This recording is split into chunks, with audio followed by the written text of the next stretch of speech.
Chapter 692. The wind howled. The air seemed to emit a sharp noise due to the friction. Everyone's eardrums were pierced by this noise, and they couldn't help but cover their ears and frown. Bang, bang, bang. The rocks on the ground crumbled. On Bufang's arm, that was wrapped in black bandages, a terrifying power surged. Black energy surged, and the black turtle constellation walk shot out in an instant.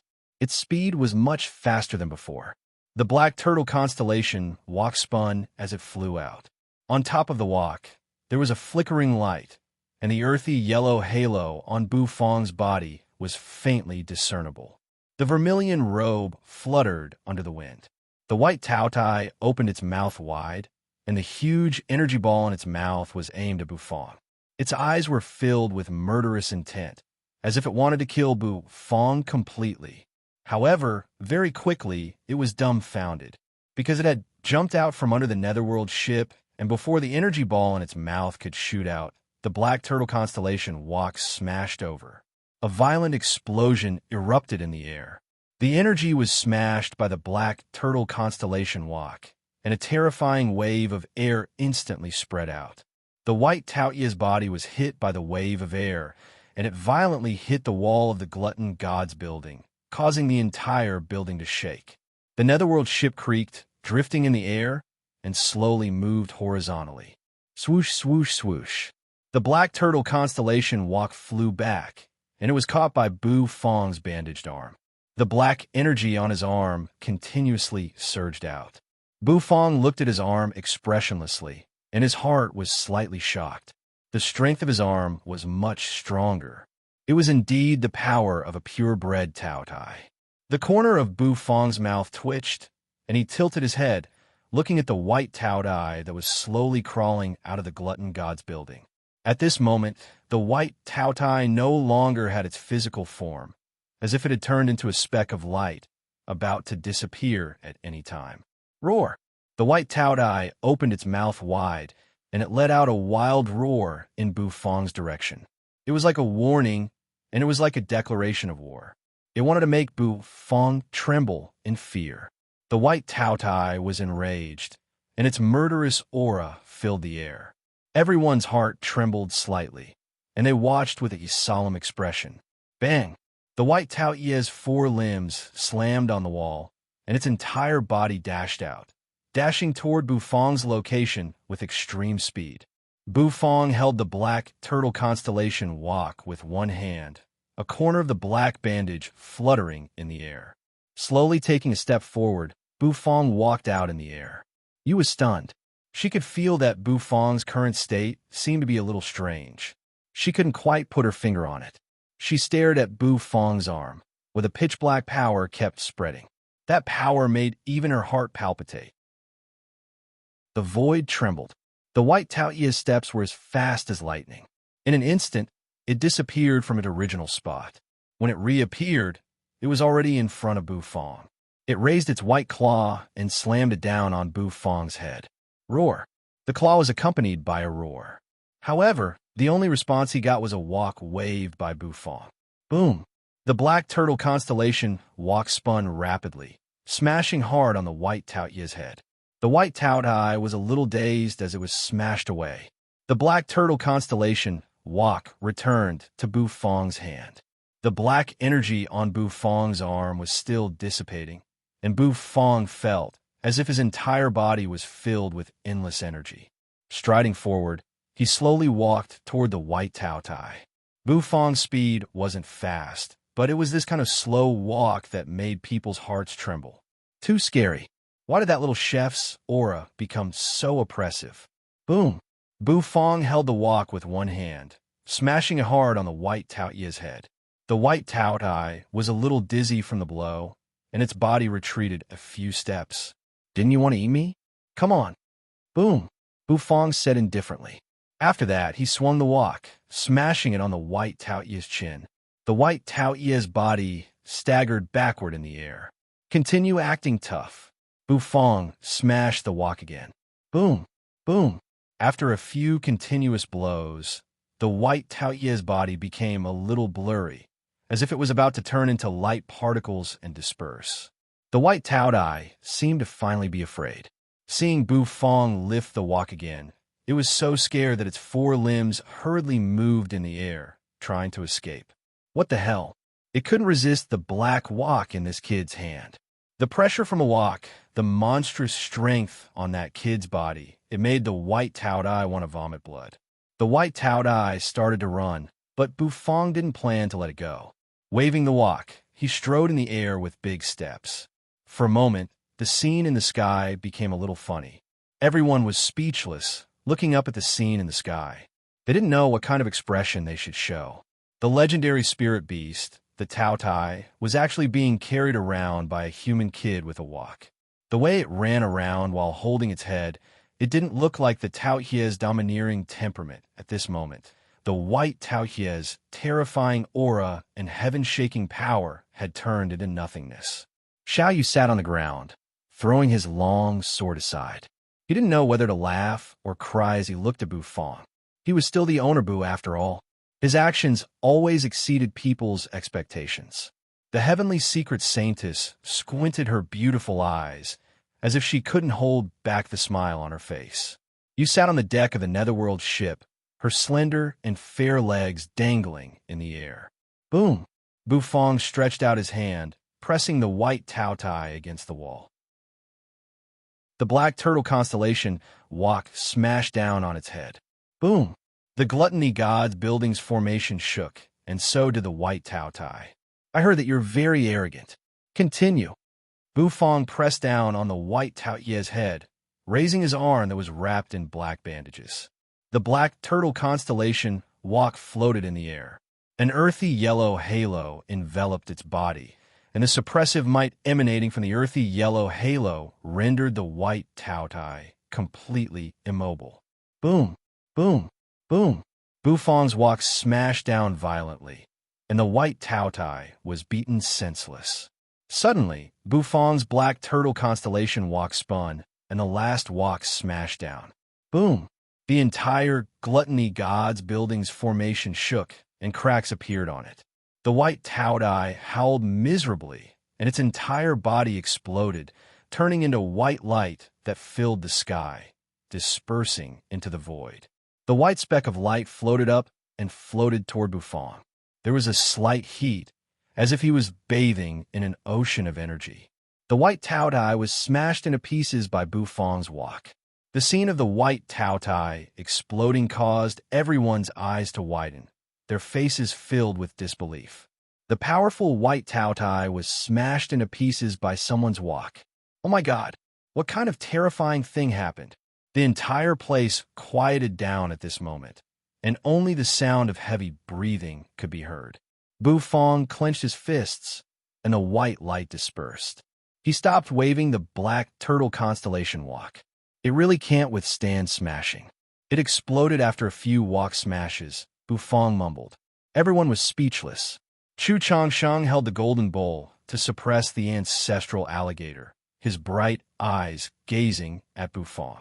From Bu Fong's body, he could feel an invisible pressure, which made him feel incredulous. There was something strange about this kid, and that black bandage. From it, he could feel a familiar aura, which belonged to the Tao Tai. Did this kid want to subdue the black Tao Ye's soul? It's over. Bu Fong stretched his neck.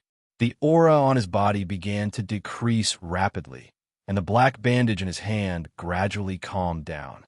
Landing back on a netherworld ship, Bu Fong felt a little dizzy, and he couldn't even stand stably. Using this Tao Tai arm consumes my mental energy, Bu Fong thought to himself. With his mental energy, he could only use the wok 5 times at most. If he used more, his spirit sea wouldn't be able to support it. Sitting down on the netherworld ship, Bu Fong gasped for breath. Beads of sweat dripped down from his forehead. These beads of sweat seemed to have burst out the moment his energy receded. Gulp! The silence lasted for a while. In the next moment, everyone swallowed their saliva, and the commotion broke out. The news that Bu Fong had smashed the white Tao Tai was spread out in a blink of an eye. Everyone looked at Bu Fong with awe in their eyes. Where's the little girl? Bu Fong's face was slightly pale. Asking you, who was beside him? In the cabin, you replied. Bufong stood up and slowly walked toward the cabin of the ship. Sure enough, he saw the little lass who was sleeping soundly in the cabin. Bufong was initially worried that the little girl would die after losing the black Tao Tai. Now, other than being a little weak, the little girl didn't seem to have suffered any other injuries. Rubbing the little girl's head, Bufong carried the little girl and walked out of the cabin. "System, everything is done. We can begin our return," Bufong muttered in his heart. The system was silent for a while, then its solemn voice resounded. "Temporary mission completed. Beginning return. 3, 2, 1. Array activated. The host will begin his return in 10 seconds." The system said. As soon as the system's voice disappeared, Bufong felt rays of light appearing out of thin air, condensing on top of his head. Everyone was a little confused as to what the sudden appearance of light on top of Bufong's head was. However, very quickly, many people recognized the array above Bufong's head. That was a teleportation array. Was Bufong planning to be teleported away? Was he planning to escape after acting tough? The few royal court experts and elders hiding in the Valley of Gluttony instantly released their auras, staring at Bufong. "You can't leave. Hand over the Tao Tie's soul," a red-faced old man roared. Although Bufong's walk smashing of the white Tao Tai was shocking and made them a little fearful, the current Bufong's aura was weak. It should be the side effect of using a secret technique. This was the best time to snatch the Tao Tie's soul. If they could get the Tao Tie's soul, everything would be worth it. "Tao Tie's soul? Are you talking about the bandage in my hand? I'll stand right here. You can come and get it," Bufong said indifferently as he waved the black bandage around him. The elders were instantly enraged, greedily looking at the bandage in Bufong's hand. However, before the elders could make a move, the entire Valley of Gluttony seemed to shake. Chu Chongqing's face changed. He looked in the direction of the Sunset Lake. Many experts also flew up, looking down from above. However, the faces of those experts quickly turned deathly pale, because in the Sunset Lake, the lake water was surging and a figure that seemed to occupy the entire Sunset Lake rushed out. Crack! Clatter! Sound of cold chains colliding resounded. In the next moment, the monster that blotted out the sun stood up. Its limbs and neck were sealed by chains. Roar! The giant beast roared, and the wind howled. Bufong took a deep breath and looked at the giant beast. He realized that the giant beast appearance was actually similar to the white Tao Tai that he had just killed. This is the white Tao Tie's true body, the real legendary spirit beast. Bufong took a deep breath. The others were also petrified. Even Chu Chongqing's lips trembled. Buzz, the formation is completed. Teleportation begins. Bufong looked at the gigantic beast and roared at it. The white spots of light on his body instantly fell, and a strong gust of wind blew. He had begun to return. However, in the next moment, the white Tao Tai, which was several times bigger than before, let out an earth-shattering roar. Its true body moved forward, breaking several chains and pouncing towards Bufong. Chapter 693. Chu Chongqing's mind was trembling. He looked at the terrifying existence that was about to break all the chains and crawl out of the Sunset Lake. That terrifying aura spread out, making everyone shiver. This aura had exceeded everyone's imagination. A few of the chains that bound the white Tao Tie's true body were broken. The white Tao Tie's head tilted forward, and a huge shadow loomed over the entire area. A white whirlpool spun in that terrifying mouth that looked like it could swallow a whole mountain. Its eyes, which were as big as a house, stared at the netherworld ship and Bufong, who was standing on it. This giant white Tao Tie's true body and the white Tao Tie's clone that had been smashed by Bufong's walk seemed to be connected. Even the look in its eyes was similar. Its eyes were filled with greed, desire, and the desire to plunder the black Tao Tie's soul in Bufong's body. However, the thick chains that bound its body had hindered its movement, and it couldn't escape. An ear-splitting roar resounded, and the entire Valley of Gluttony shook violently as if it was about to collapse. Its giant mouth bit down on Bufong's position, trying to stop Bu Fong from teleporting away. If Bu Fong teleported away, the black Tao Ye's soul would also be teleported away. Then, the white Tao Ye's plan to gather the pure bloodline and take that crucial step would fail. This was unforgivable. Hence, it had to stop Bu Fong. It had to stop this human from escaping. Dots of light gathered above Bu Fong's head, and the radiance continued to fall. The Netherworld woman and Bu Fong were a little weak. Although they had the help of the Lord Go's dog fur, the Netherworld woman had exerted so much power on the continent. She was still suppressed by the continent's natural law, and she became a little weak. As for Bu Fong, his spirit sea's mental energy was almost overdrawn. Although his mental energy was strong, the power that he had just released was enough to suppress the white Tao Ye's clone. It was roughly equivalent to the power of an expert with a 7-step soul ladder. One must know that Bu Fong's cultivation was only at the divine physique echelon who had broken through one of the supreme being's shackles. Even in the holy land of the hidden dragon royal court, the existence of the divine soul with a 7-step soul ladder was a top expert that couldn't be neglected. At this moment, the true body of the white Tao Dai was extremely terrifying. The surrounding spiritual energy seemed to be boiling the moment this fellow appeared. This white Tao Ye's true body was definitely not just at the divine soul realm with a 7-step soul ladder. He might be at the peak of the 9-ladder divine soul realm. That kind of existence was absolutely a terrifying existence. The white whirlpool in the white Tao Ye's mouth released a terrifying fluctuation. That white hole was the white Tao Ye's strongest position. The mouth swallowed down. Bu Fong felt his skin tremble. He didn't know if he could use the teleportation formation to teleport them away before the mouth landed. If it didn't work, Bu Fong wasn't confident that he would really be torn to pieces by the white hole. Chu Changxing's eyes shrank when he saw that Bu Fong and the others didn't dodge. Hide! The Tao Ye's mouth can even tear the illusionary void. You guys might be swallowed during the teleportation. What? Chu Changxing's words made Bu Fong's eyes shrink. It could even swallow the illusionary void? What else couldn't it eat? Bu Fong furrowed his brows.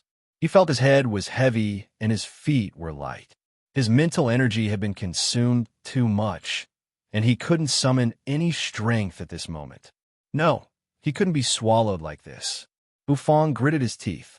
His mind sank into his spirit sea, intending to squeeze out more mental energy to urge the Tao Tai arm and the black turtle constellation walk. However, right at this moment, you leaned toward him. A cold, delicate fragrance entered Bu Fong's nose, making Bu Fong look at her suspiciously. You expressionlessly extended her hand, handing Bu Fong a strand of dog fur. His Excellency gave me 3 strands of dog fur. The first 2 were for me, but I've used them all. This one is for you. You said, "Oh, His Excellency said that he can't give you this hair unless it's absolutely necessary. He's afraid that you will pluck all his soft, shiny fur when you return." You continued honestly. Bu Fong's mouth convulsed. What the heck was he Bu Fong, the kind of person who would pluck a dog's fur for no reason? What happened to the trust between a man and a dog? Curling his lips, Bu Fong extended his hand, which was wrapped in black bandages. You immediately placed a black, shiny dog fur on Bu Fong's palm. Boom! Rumble. The sky had turned completely dark. The white vortex pressed down, covering the entire Glutton Gods building. Many people were already paralyzed by the terrifying pressure and fell to the ground, their faces pale. The ancestral alligator, which was suppressed by Chu Changsheng, was already lying motionless on the ground, shivering. Obviously, the white Tao Ye's power was too much for it to handle. Perhaps the white Tao Dai had done something indescribable to it. Bu Fong pinched the strand of dog fur, looking at it suspiciously. What's the use of this dog fur? Bu Fong was puzzled. Holding the dog fur in front of his eyes, Bu Fong looked at it expressionlessly. In the next moment, the dog fur suddenly ignited, emitting a blue radiance. Bu Fong was startled. With a buzz, the dog fur disappeared. Disappeared? Bu Fong was bewildered. He turned to look at you, wanting to ask. However, you was also staring at him with a confused face, indicating that she didn't know either. The corner of Bu Fang's mouth twitched. The teleportation array above his head had been completed, and the energy of the teleportation had spread out. However, the white Taotai had also descended. Boom!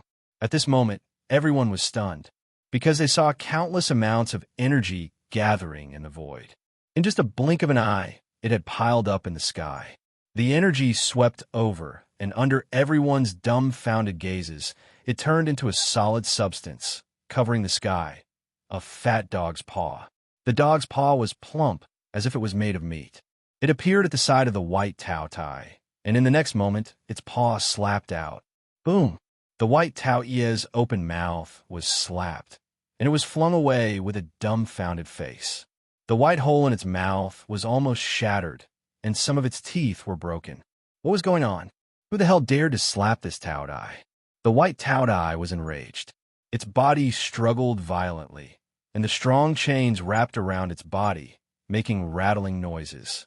With a roar, the white Taoi's eyes were ferocious as it stared at the fat dog's paw.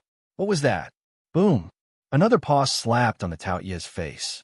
The white Taoi's head tilted to the side, and its huge teeth fell on the ground like rocks, causing a loud boom.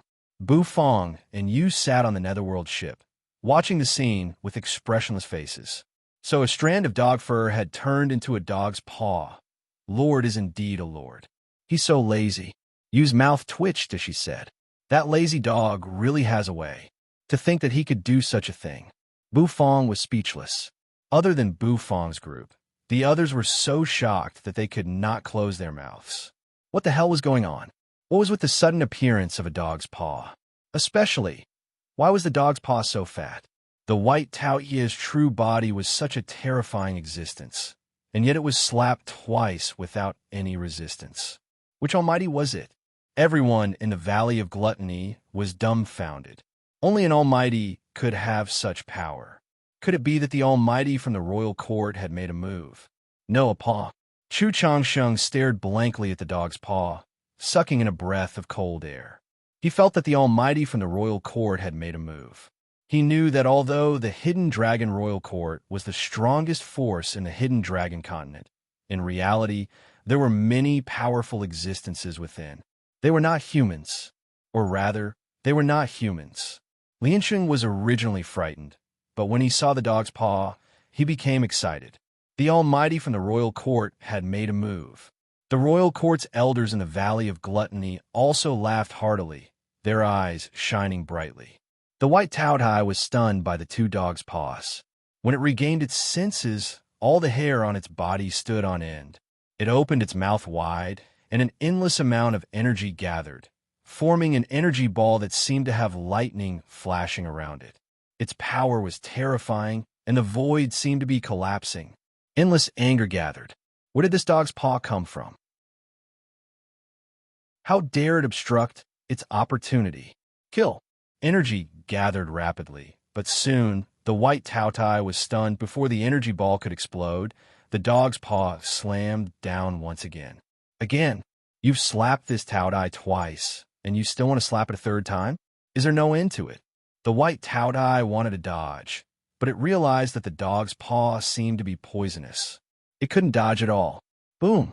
The white Taoi's face was lifeless. Before the energy ball in its mouth could finish gathering, it was smashed by the dog's paw, and its entire face was flung to the side. Swish! Countless amounts of white liquid poured down, smashed onto the ground, and splattered everywhere. It was like the white Taoi's saliva, but also like the white Taoi's blood, three dogs' paws, and the white Taotai began to doubt its life. Swish! The wind became stronger and stronger. The energy of the teleportation array descended, wrapping the entire Netherworld ship within it. Bu Fang looked at the white Taotai, who had been slapped to the point that it was doubting its own existence. The corners of Bu Fang's mouth twitched. Bite me if you can." Bu Fang gently exhaled, his face emotionless. At this moment, many people noticed Bu Fang and the others, who were wrapped up in the wind. Many people were stunned, and in the next moment, some of them crazily dashed towards Bu Fang. "Stay here. The soul of the Taotai, stay here. A red-faced old man roared, and true energy burst out from his body. A white-haired old man dashed over, his body like a white crane.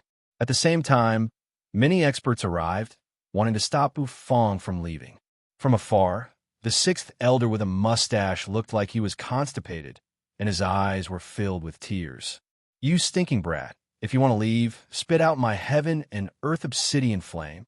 In the sky, after the dog's paw swung 3 times, it gradually dissipated and disappeared. The white Taotai slowly raised its head, and its entire face was swollen. Its eyes were filled with ferocious energy, and it let out an indistinct roar of anger. Buzz, the teleportation array shone brightly, and the wind howled. In the next moment, the void distorted. The entire netherworld ship disappeared. Many experts were covered in energy, and they rushed over in the sky. However, they couldn't catch up, and they all pounced on empty air. Looking at the empty space, many experts scratched their heads in frustration. The sixth elder ran, and with a thud, he fell to the ground. The sound of his heart breaking was so obvious. We agreed to be each other's angels. Why did you run away after getting the fire? Where was the basic trust between people? Chapter 694. Boom! The white Taoye's swollen head bit down ferociously on the space where the netherworld ship used to be. The space there seemed to have been shattered by the bite, and an endless amount of energy leaked out, shattering the space around it. Many experts were so scared that their bodies were drenched in cold sweat. They hurriedly moved to the side, avoiding the white Taoye's devouring. The white Taotai roared in anger, and its fur fluttered in the wind. Terrifying energy and aura spread everywhere, shaking the space as if it was about to collapse. Its eyes were filled with cruelty, and it opened its mouth wide, letting out an unwilling roar. It was really unwilling.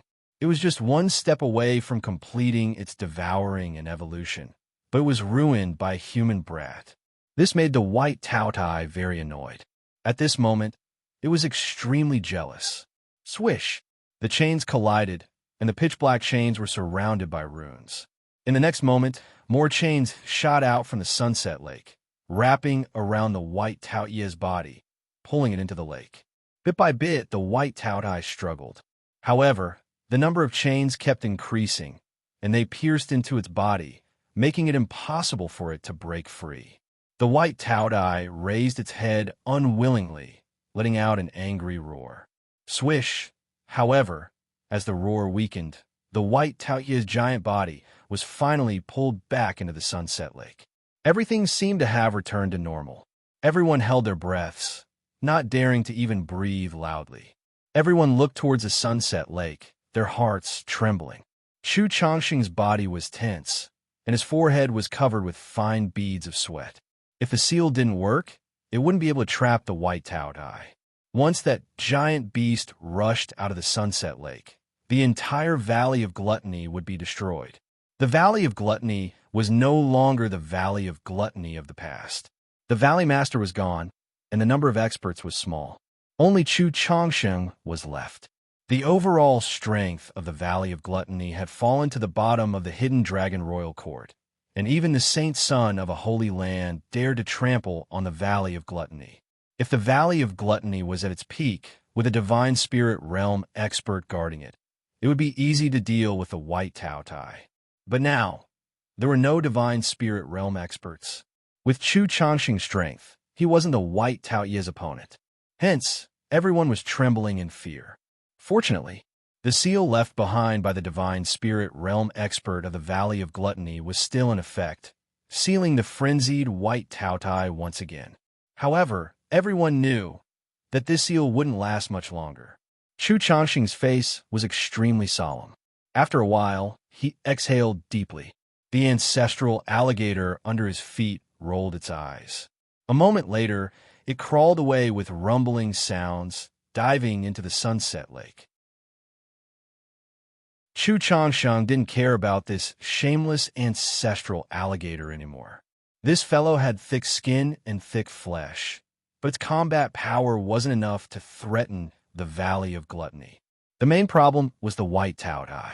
The elders of the other holy lands sent to the Valley of Gluttony let out a long sigh of relief. They looked at each other, seeing the strange look in each other's eyes. They came to the Valley of Gluttony for the Taotia's soul. Now that the Taotia's soul had disappeared, it was meaningless for them to continue being the elders of the Valley of Gluttony. Without the Taotia's soul, the Valley of Gluttony would lose its value. Soon, it would be devoured by the Holy Lands. Moreover, the death of the Heavenly Spring Holy Land Saint's son in the Valley of Gluttony gave the Heavenly Spring Holy Land an excuse to attack the Valley of Gluttony. One could imagine that the Valley of Gluttony would be in a precarious situation. Chu Changsheng alone might not be able to support the entire Valley of Gluttony. Above the Gluttony God's building, the light blue formation was faintly discernible. It was covered with beautiful cracks. Chu Changsheng's muscular body was covered in a loose robe. He slowly walked forward, stepping on the broken stones on the ground. His eyes were sharp. After a while, he opened his mouth. Due to an accident, the unfinished Glutton God's banquet will be postponed to 3 days later. Experts, please move to your rooms. We will meet again in 3 days. Should the Glutton God's banquet continue? Many people looked at each other in dismay. However, at this moment, many people didn't have the heart to retort. Chu Changsheng was on the verge of exploding.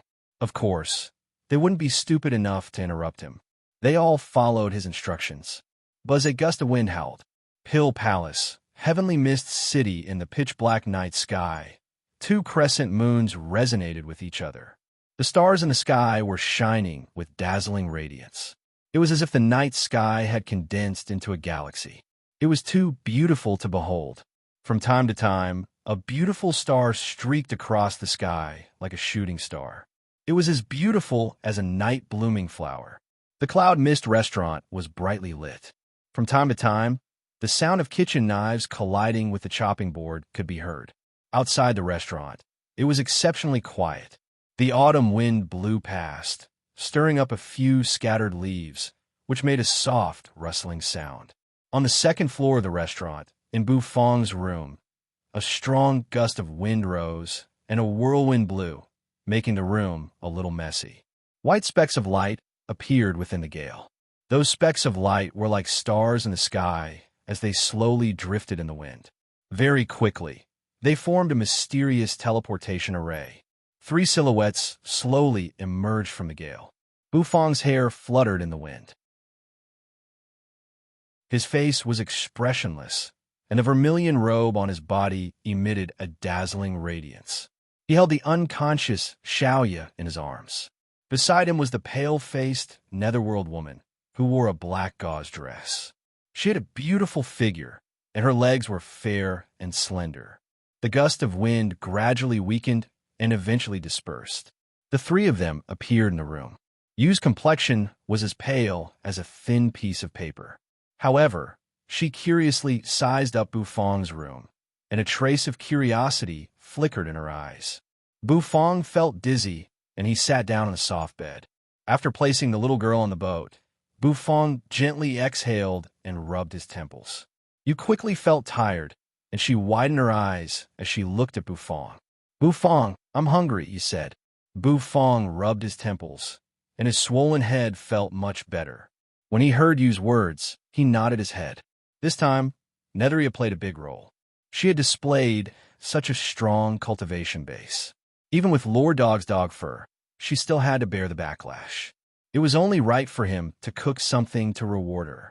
Xiaoyu was still sleeping soundly. The black Taotia's soul that was sealed in her body had entered Bu Feng's body, causing Xiaoyu to fall into a weakened state. After placing Xiaoyu on his bed and covering her with a blanket, Bu Feng brought Yu out of the room. The 2 of them went downstairs. In the kitchen, the lights were still shining. Bu Feng was a little surprised. He came to the kitchen, leaned against the kitchen door, and looked inside.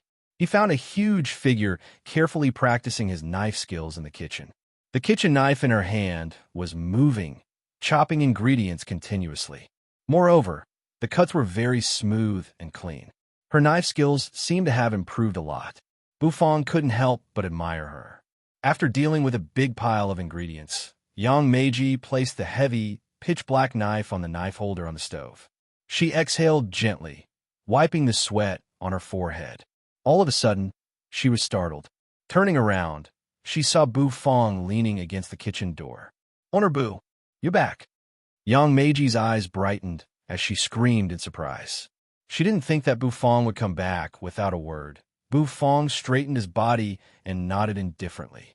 He walked to the ingredients that Yang Meiji had prepared, reached out his hand, and picked up a portion of the ingredients, sizing it up. "Not bad. Your knife skills have improved a lot. Seems like you haven't neglected your knife skills training recently," Bufong complimented. Getting a compliment from Bufong, Yang Meiji felt a little embarrassed. She rubbed the back of her head, giggling foolishly. However, Bufong changed the topic, criticizing the ingredients. Yang Meiji's silly smile froze on her face. She nodded hurriedly.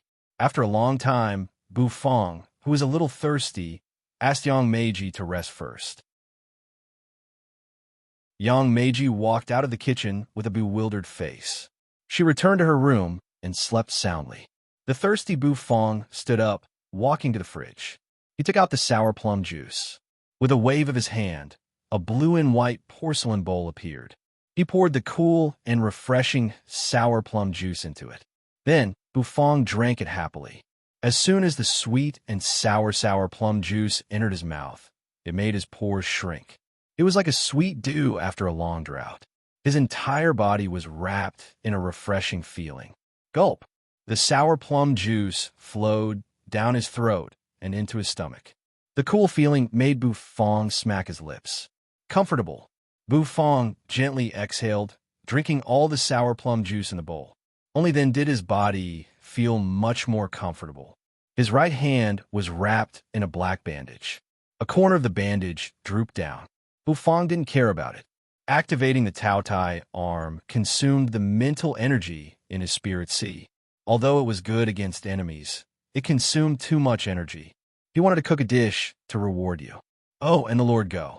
If it weren't for the Lord Go's dog fur, he would have been in trouble.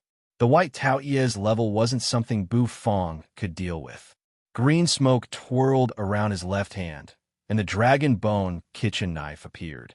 Bufong flicked his finger, and the dragon bone kitchen knife spun in his hand. After twirling the knife, Bufong started to process the ingredients as fast as lightning. Tap, tap, tap. Bufong's knife skills had already reached a very profound level. The way he processed the ingredients was as beautiful as a painting. He raised his bandaged arm, and the black turtle constellation wok appeared. Bufong was a little surprised. His heart suddenly moved. He didn't know if the transformed black turtle constellation wok would increase the quality of the dish. Opening his mouth, a golden red heaven and earth obsidian flame flew out, drilling into the black turtle constellation wok and burning fiercely. He flicked the kitchen knife, slashing the chopping board. Instantly, the cut ingredients fell into the wok. After stir-frying for a while, the aroma assailed his nostrils. The black turtle constellation wok emitted a hazy yellow color, perfectly preserving the spirit energy of the ingredients. Pouring the dragon blood rice, Bufong began to cook it. Taking out the crystal source purple essence, he dripped a drop into it. Instantly, the crystal clear crystal source purple essence was infused into the dish. Sizzle. After stir-frying for a while, steam rose. Bufong shook the wok, and the dragon blood rice was poured into a blue and white porcelain plate that he had prepared beforehand. The Heaven Alps Spirit Spring water was poured into the wok, washing away the smell of the dragon blood rice. Then, Bufong began to cook the Lord Go's sweet and sour ribs. After he finished cooking the sweet and sour ribs, he added a drop of crystal clear crystal source purple essence, which emitted an immense amount of spiritual essence. When he was about to place the steaming hot sweet and sour ribs on a plate, his movements suddenly stopped, because the solemn voice of the system resounded in his mind.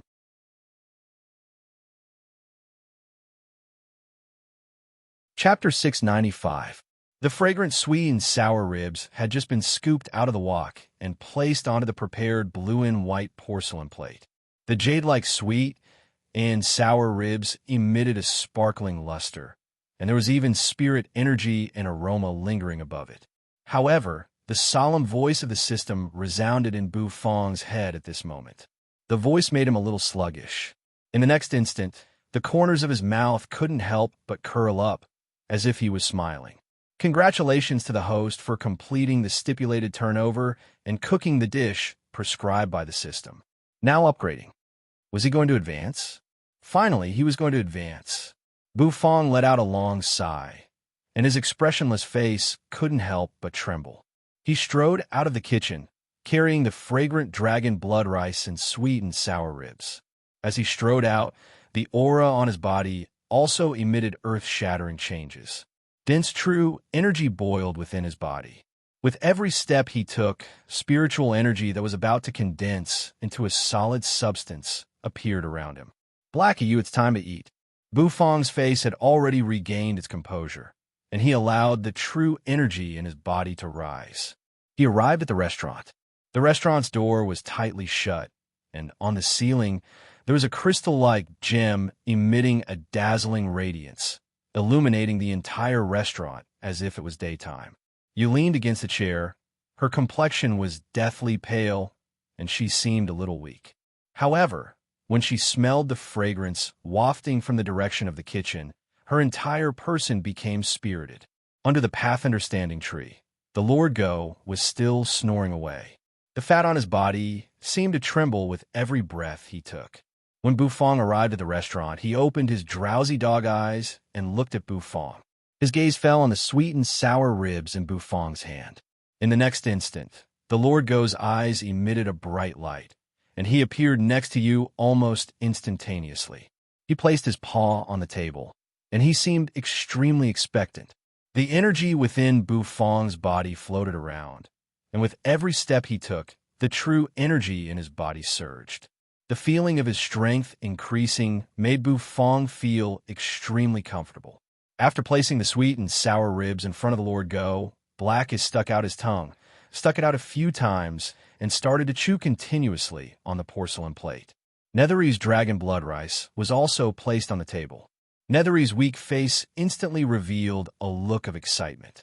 She lifted the porcelain plate and stretched out her fair and slender hands, grabbing the dragon blood rice and stuffing it into her mouth.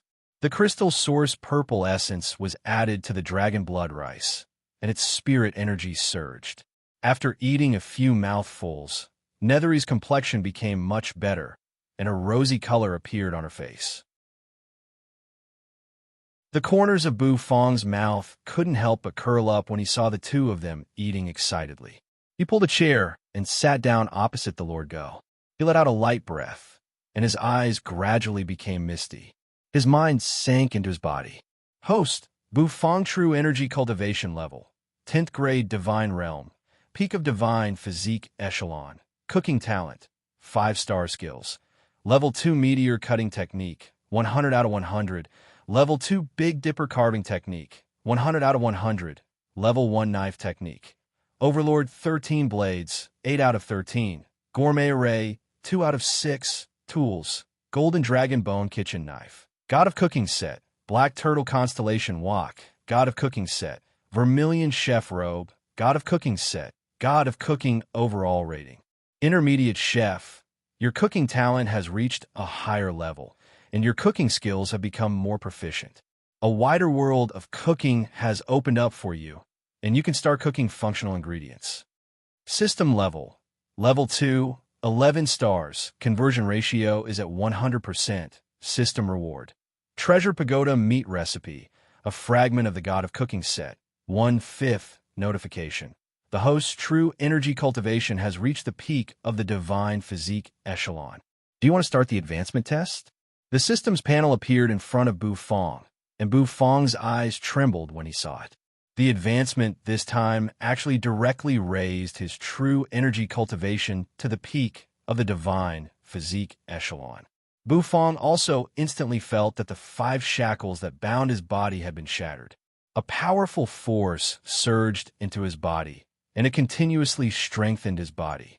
Bufang's originally thin figure slightly swelled up, and his body was brimming with energy. This was the peak of the divine physique echelon. His body was incomparably strong. Bufang narrowed his eyes, and he sighed inwardly. However, before he could finish sighing, the system once again gave him a notification. Advancement test? What does that mean? Bufang slightly furrowed his brows, and his heart was filled with doubt. What was the so-called advancement test? Didn't he already finish his advancement? Why was there still a need for an advancement test? Hence, Bufang asked the system what the advancement test was. However, the answer given by the system was somewhat beyond Bufang's expectations. The host's true energy cultivation has reached the peak of the divine physique echelon, and the advancement test can be initiated to complete the last step of the breakthrough and become an existence of the divine soul echelon, the system said. Become a divine soul echelon? Bufang was stunned. He could directly complete the last step of the breakthrough and become a divine soul echelon. This made Bufang a little surprised, as he wasn't prepared for it.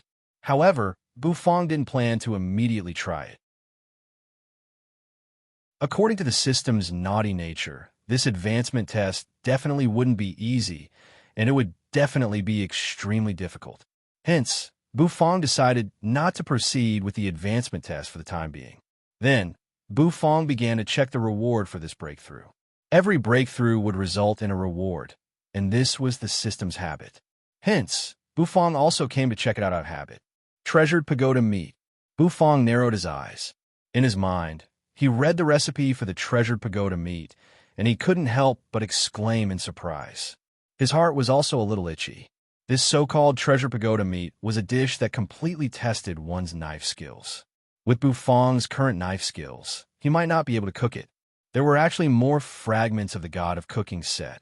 Bufang thought that he had already finished collecting the God of Cooking set, but he didn't expect that there would be more fragments this time. Moreover, the number of fragments needed to be collected this time was especially large, and he actually needed 5 pieces to complete the God of Cooking set. Could it be that this set was extremely awesome? By now, Bufang already understood how awesome the so-called God of Cooking set was.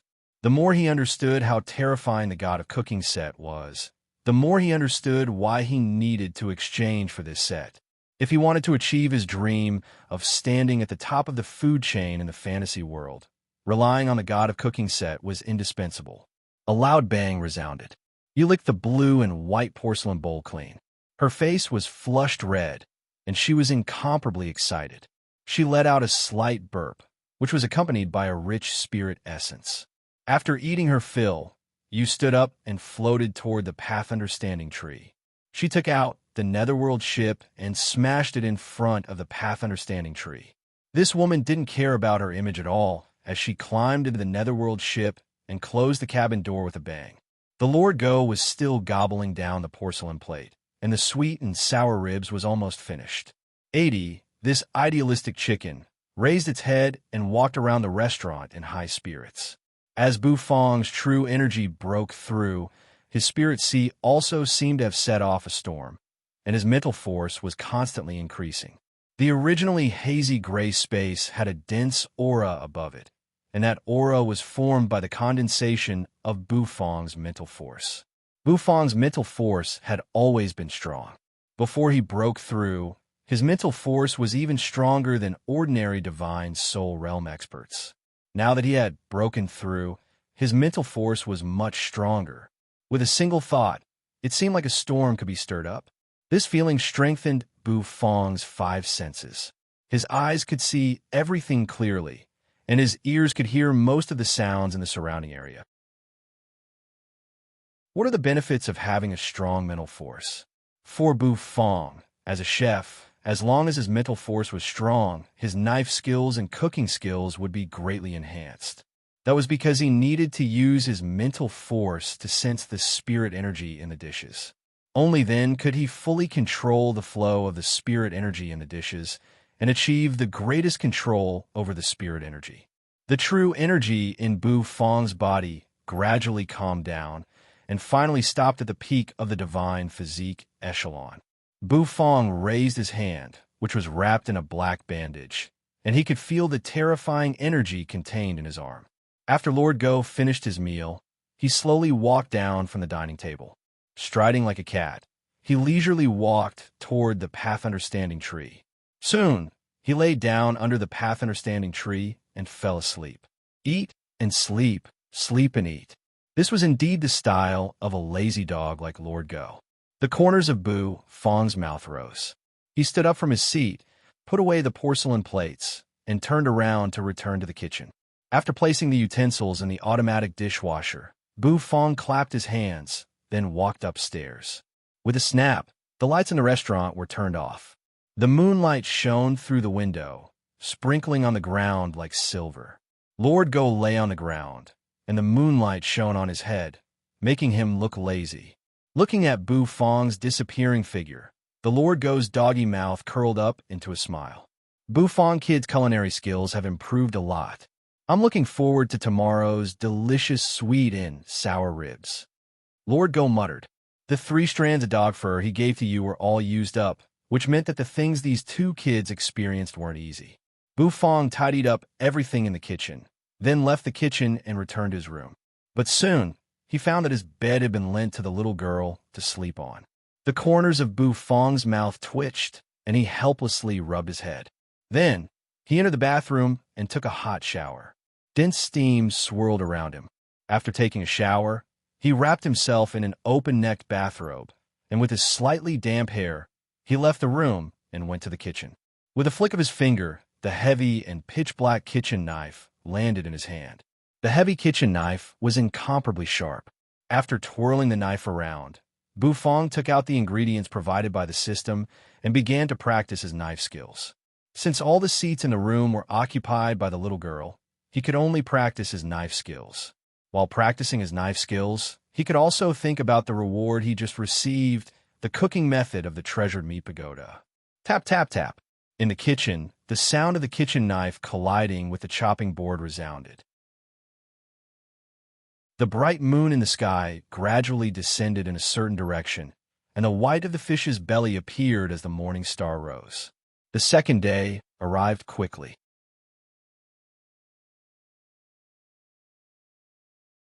Chapter 696.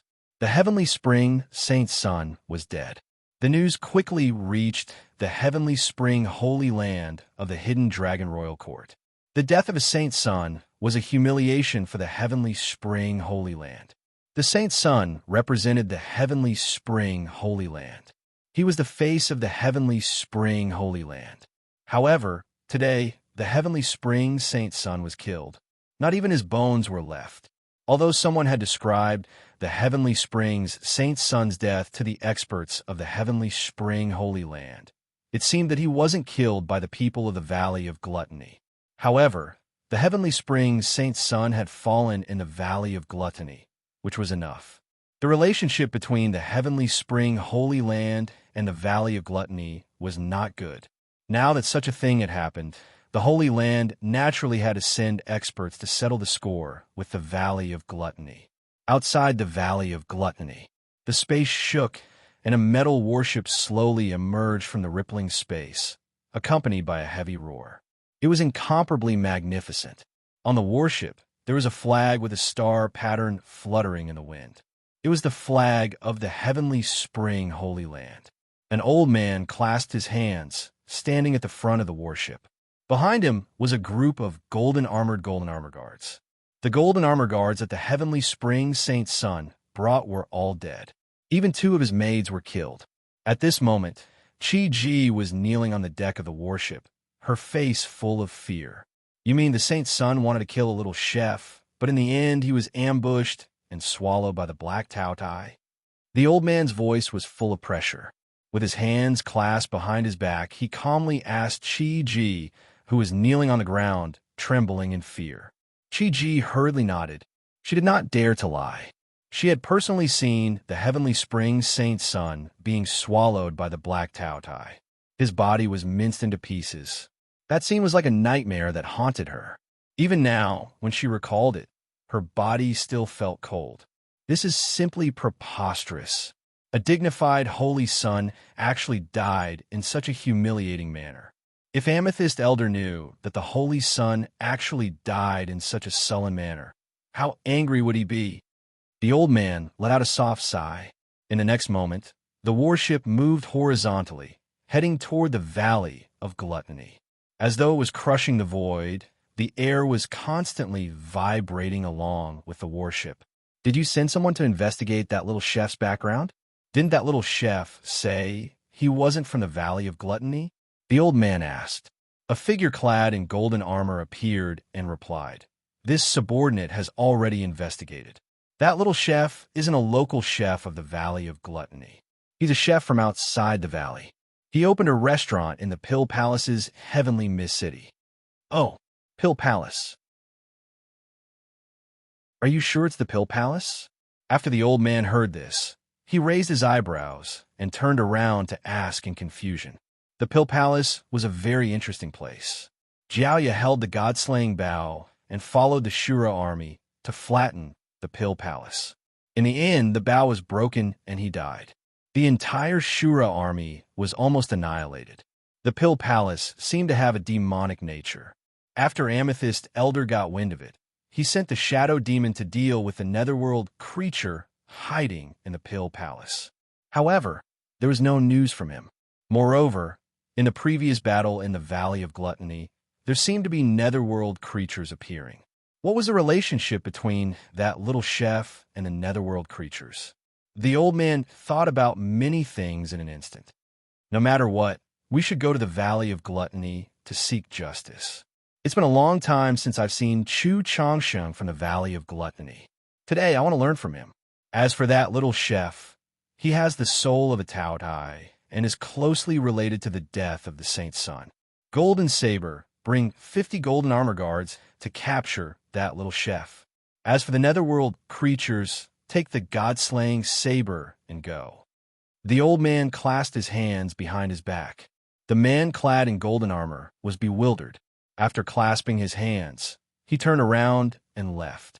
After a while, a slightly smaller spirit boat descended from the warship. The spirit boat was made of glass, and it was engraved with many arrays. The arrays flashed with radiance, and with a loud rumble, it shot into the distance. The old man looked at the spirit boat disappearing, and the corners of his mouth slightly curled up. All right, it's time to find Chu Changsheng and settle the score. The morning sunlight shone in from the window. That warm light shone on Xiaoya's body, causing her eyelids to twitch involuntarily. Her body flipped, and her hand involuntarily raised, rubbing her nose. She slowly opened her eyes, and the blurry scene quickly became clear. A white ceiling, a soft bed, a warm blanket, and that warm sunlight. After the little girl saw the scene in front of her clearly, her entire body was slightly dazed. She sat up on the bed, her braided hair a little messy. "Where's this place?" Xiaoya was a little confused. She turned her head to look at the room. It was clean and tidy, simple, but not complicated. It was a very simple room. "This bed is so comfortable. I really want to lie on it for a while." Xiaoya's but moved, bouncing on the bed. That soft bed gave her a feeling, and a smile appeared on her face. Barefooted, the little girl got off the bed. On the side of the bed, there was a pair of large, strange-looking shoes. The little girl placed her feet into her shoes, revealing her sparkling and adorable feet. She dragged her big shoes and walked toward the window with a pitter-patter.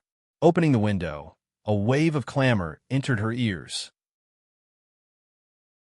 "Wow, Honorbu is finally back. I've waited for so long. I'm really craving it.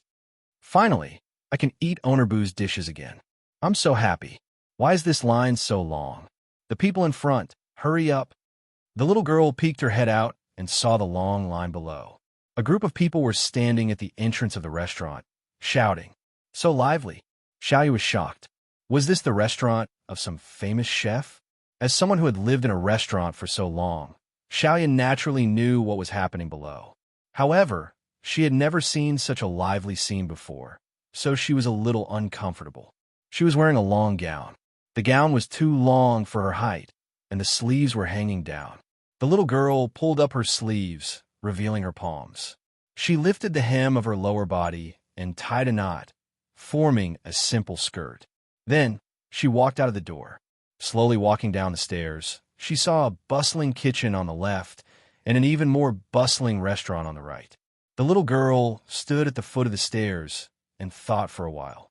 She turned her head to look at the kitchen, wanting to see which chef was in it.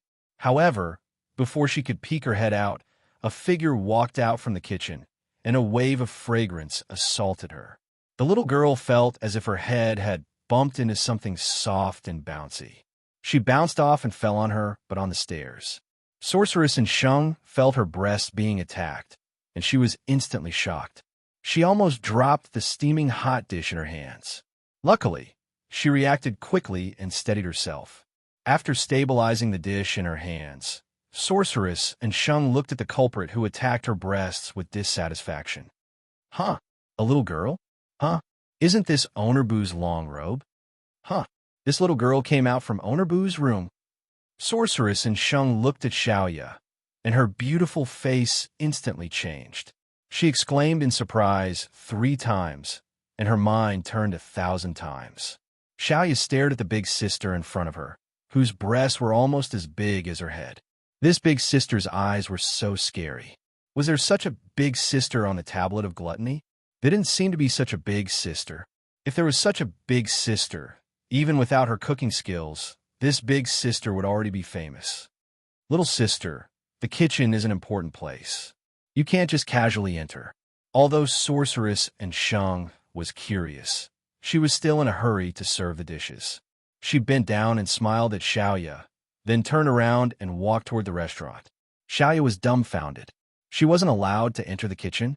She really didn't believe it. As a little girl who had been in the kitchen for so long, how could she give up exploring the kitchen just because of a few words from that big-breasted woman? Hence, Xiaoya rolled up her sleeves and peeked her head out again. Bang! This time, Xiaoya bumped into someone again. However, compared to the softness from before, this time, it was as though she had bumped into a huge rock. Xiaoya plopped down on the stairs, and but bumped against the stairs.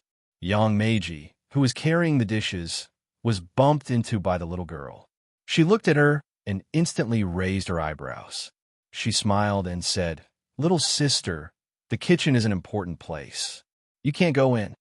After saying that, young Meiji turned around and walked toward the restaurant.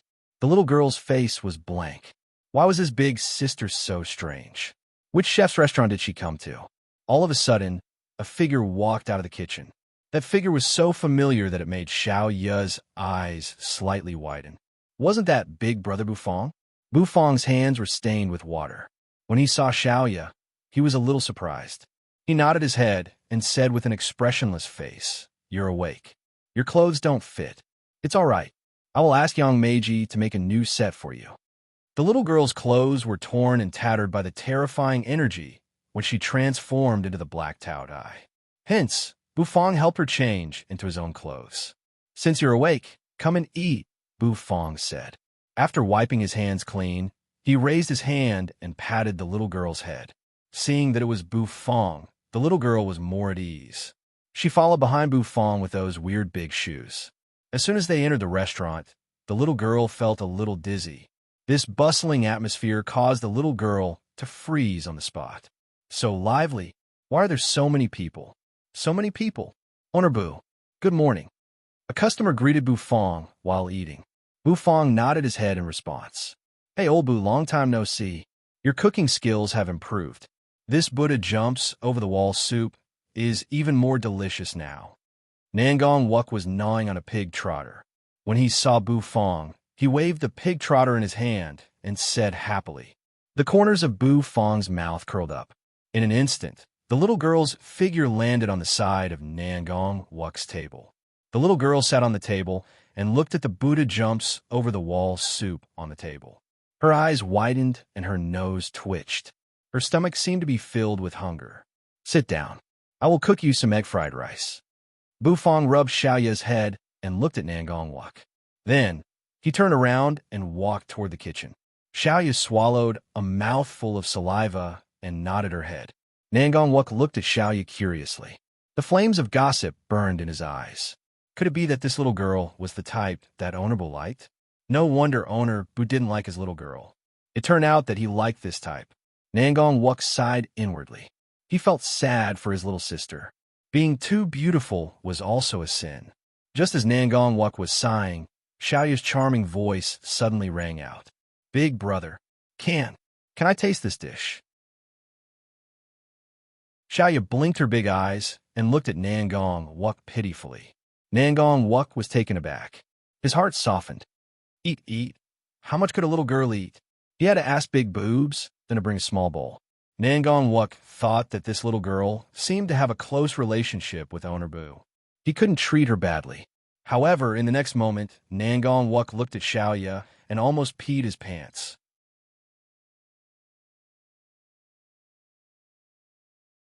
Chapter 697. Nangong Wuk was dumbstruck as he looked at Xiaoya. His eyes slowly shrank, and the expression on his face began to become extremely distorted, even becoming extremely terrifying, as if he had seen something unbelievable.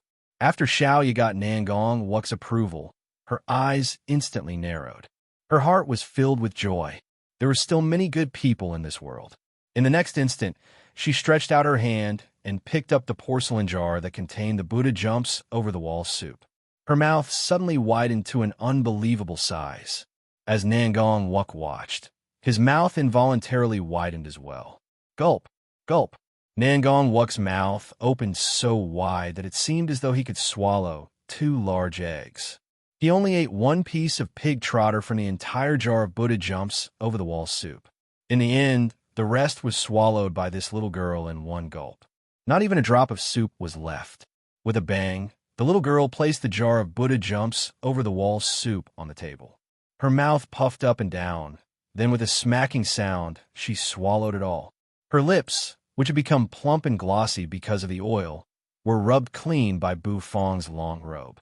Gently letting out a breath, the little girl felt a wave of elation. It's delicious. Thank you, big brother.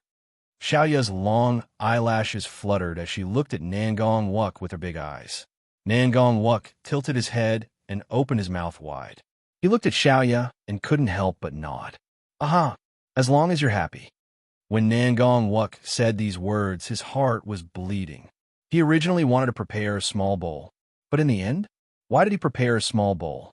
A small bowl might not even be enough to fill the gaps between this little girl's teeth. Where did this glutton come from? Nangong Wuk was somewhat speechless. His mouth twitched as he looked at the little girl as though he was looking at a monster. Big brother, I'm sorry. I ate it all. Xiaoya seemed to have noticed the surprise in Nangong Wuk's eyes. She immediately scratched the back of her head in embarrassment. It's okay. As long as you're happy. All right, pardon me for asking. Are you old Bu's illegitimate daughter?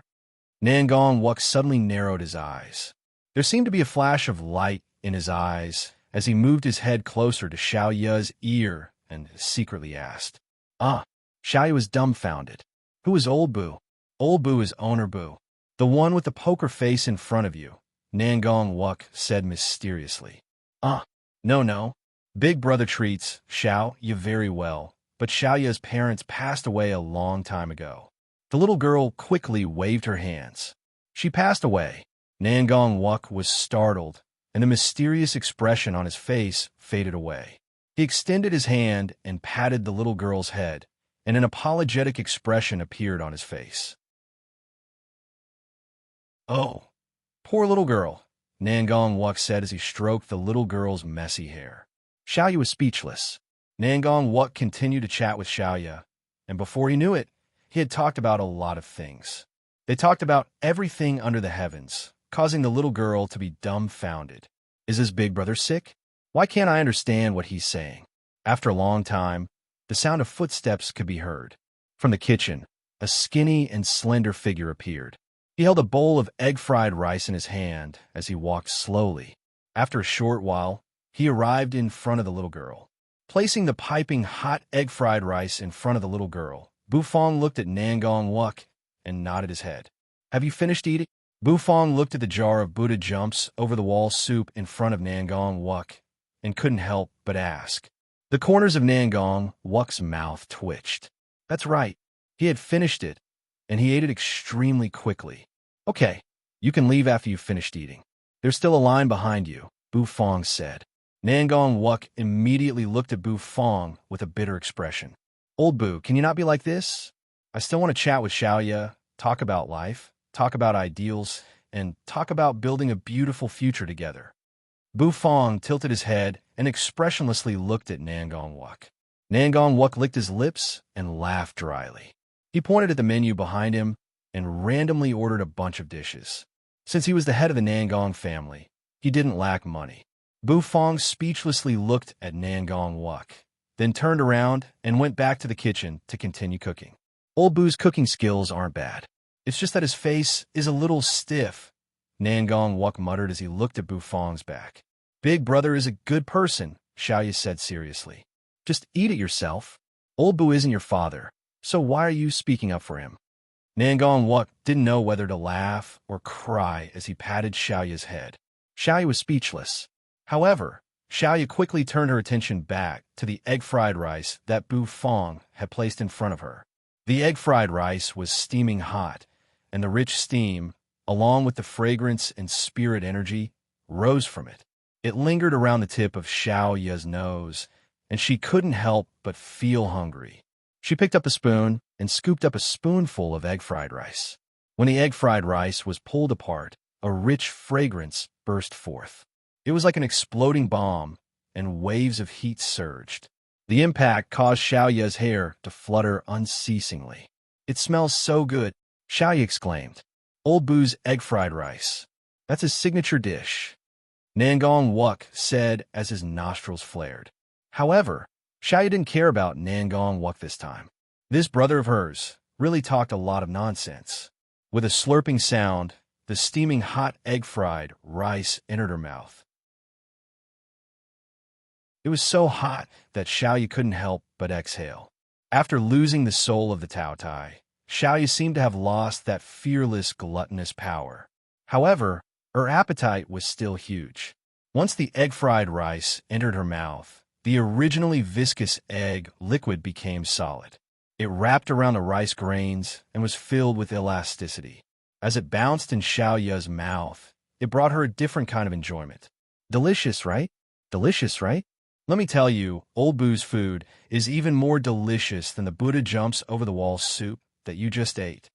Nangong Wuk was still chattering by the side. You ate so fast that you probably didn't taste the taste of the Buddha jumps over the wall soup. Let me tell you, that taste can only be described with one word. Awesome. Xiaoya gave Nangong Wuk a sidelong glance, then quickly stuffed spoonfuls of egg-fried rice into her mouth. Her mouth was filled with egg-fried rice, and there was even a grain of rice at the corner of her mouth. You finished eating? Nangong Wuk was about to continue praising her, but when he turned his head, Xiaoya was already holding the bowl and licking it. This speed was really a little scary. Putting down the bowl, the little girl unconsciously burped. Ever since the soul of the Tao Tai left her body, although her appetite was still huge, there was a limit. She would still feel full. Young Meiji walked over with a dish in her hands. Her face was a little bashful. After placing the dish on the table, she shyly looked at Nangong Wuk, waved her little fist, and ran away. After Nangong Wuk thanked Young Meiji, he prepared to start eating. However, the little girl beside him stared at him with her big, watery eyes, causing him to involuntarily smack his lips. Come, let's eat together. Remember to give me. Nangong Wuk pushed the plate of sweet and sour ribs toward Xiaoya's seat, preparing to say something. Xiaoya's eyes lit up. After thanking him, she lifted the plate and opened her mouth wide, swallowing the sweet and sour ribs into her stomach. Nangong Wuk tilted his head, his face full of shock. Why? Why wasn't she this wild when eating the egg-fried rice? Why was she so skillful when snatching food? So, she was this kind of little girl, letting out a deep breath. Nangong Wuk opened his nostrils at Xiaoya. The next dish. Let's see who can eat faster. Sorceress and Sheng swayed her body as she walked over. Many people in the restaurant were attracted by her figure. After placing a plate of red braised meat in front of Xiaoya, she giggled and rubbed Xiaoya's head. Then, she turned around and left. Nangong Wuk's eyes instantly sharpened. Picking up his chopsticks, he dashed toward the porcelain plate as fast as lightning. He was racing against time just to eat. However, he failed. The little lass picked up the porcelain plate again and opened her mouth wide. She gulped down the entire red braised meat in one gulp. Nangong Wuk's eyes were dull. His mouth was wide open, and his nostrils were puffing out white gas. He felt a sense of helplessness, as though he was surrounded by nothing in this life. This little girl, didn't we agree to be each other's angel? It's delicious. It's even better than the dishes of the chefs on the tablet of gluttony, Xiaoya said happily. Nangong Wuk felt like crying. If it's delicious, then let me have a bite. The remaining dishes were all served. However, with Nangong Wuk's unremitting efforts, he finally managed to eat a few bites. Of course, his eating speed couldn't be compared to Xiaoya's, but at least he managed to eat it. Just this point alone had moved Nangong Wuk for a long time. This meal lasted for quite a while. Nangong Wuk finally left with a face full of tears. This little girl was definitely a glutton. There was no need to appraise her. I hope this little girl will eat until old Boo becomes poor. Nangong Wuk thought to himself as he walked out of the restaurant. Looking at Nangong Wuk's back as he left, Bu Fong walked out of the kitchen. He looked at the little girl who was leaning on the chair and panting happily, and the corners of his mouth curled up. Are you full? Bu Fong stretched out his arm, which was wrapped in black bandages, and rubbed the little girl's head. Xiaoya instantly felt a wave of energy that made her feel extremely comfortable. She squinted her eyes, looking as gentle as a kitten. I'm full. That big brother was really nice. He was willing to share food with Xiaoya, Xiaoya said. Oh, all right, as long as you're full, Bu Fong said. After saying that, he turned around and returned to the kitchen. The business continued. The little girl was very happy. This kind of bustling restaurant atmosphere allowed her to quickly immerse herself in it. She helped to serve the dishes, and she was very happy. Her small face became flushed. You saw that the little girl was so diligent, so she pulled the little girl and reminded her how to order the dishes. Then, she pulled a chair and curled up under the path in her standing tree. She squinted her eyes and took a nap. You and Xiaoya could be considered to have become friends through eating.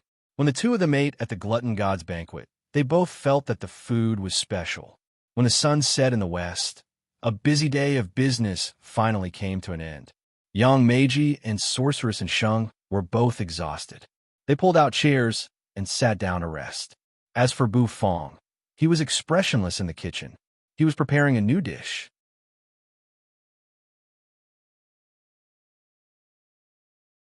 Chapter 698. The new dish, the system's reward for leveling up, was called Treasured Pagoda Meat. As the name suggested, it was meat that was piled up like a pagoda. This was a dish that required a lot of knife skills. After visualizing the recipe, Bu Fong fell into deep thought. The Treasure Pagoda meat was made by stacking pieces of meat that were cut into hexagons according to strict sizes. The gap between each piece of meat had to be the same size. If the gap was too big or too small, it would affect the overall beauty of the Treasure Pagoda meat. Moreover, it would greatly damage the texture of the meat. This dish was provided by the system, so the selection of ingredients was also regulated by the system. Of course, Bu Fong could also choose to use ingredients of a higher grade. However, Bu Fong was not in a hurry. He could first use the ingredients provided by the system to practice his skills. The difficulty of this dish was relatively high. In other words, the difficulty of the dishes provided by the system was getting higher and higher. It was not as easy as before. After thinking for a long time, Bu Fong seemed to have a card up his sleeve. He gently exhaled, and the corners of his mouth curled up.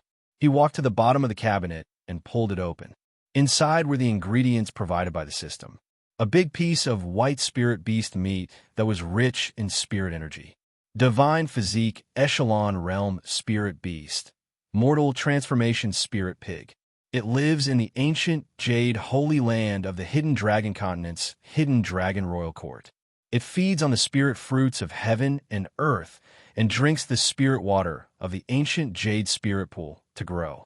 Its meat is fat and tender. and its texture is delicious. Its meat has a unique fragrance and is rich in spirit energy. It is an excellent ingredient. In his mind, the system's explanation of the spirit beast meat popped up. This piece of white meat was pork. Moreover, it was not ordinary pork. It was pork from the ancient Jade Holy Land. Perhaps it was a spirit beast pig that was specially raised by the Holy Land. Since it was a spirit beast pig that was specially raised by the Holy Land, there was no doubt that its meat quality was excellent. Bufong took out the piece of meat. It was incomparably smooth, as if he was holding a piece of soap. It was so slippery that it seemed like it was about to break free from his hand. However, Bufong was a chef after all, so he was very experienced in dealing with ingredients. With a shake of his hand, the piece of meat was sent flying into the air and landed on the stove. A loud bang resounded. The flesh was still trembling, and the fat was shaking incessantly. It was a ghastly sight. Bufong clapped his hands and continued to take out other ingredients from the cupboard. The ingredients were quite plentiful. There were spiritual herbs and spiritual materials. Although their grades were not very high, they were considered very good spiritual materials in the divine physique echelon realm. As Bufong grabbed the spiritual material, dense spiritual energy diffused out from the spiritual material and wrapped around his hand. Bufong placed these spirit materials to the side and used the boiled Heaven Alps spirit spring water to blanch them. After being boiled in the Heaven Mountain spirit spring water, not only did the spirit materials not become wrinkled, but they became even more vibrant. Bufong put them aside for later use. He raised his arm that was wrapped in black bandages. Black smoke filled the air as the Black Turtle constellation walk floated out. Currently, the Black Turtle constellation walk gave off an immense sense of oppression. There seemed to be a khaki halo slowly flowing on it. Bufong placed the Black Turtle constellation walk on the stove. The dragon-bone kitchen knife appeared in his left hand. With a twist of the knife flashed. Bufong's gaze fell on the transcendent mortal pork on the stove, and he prepared to process it.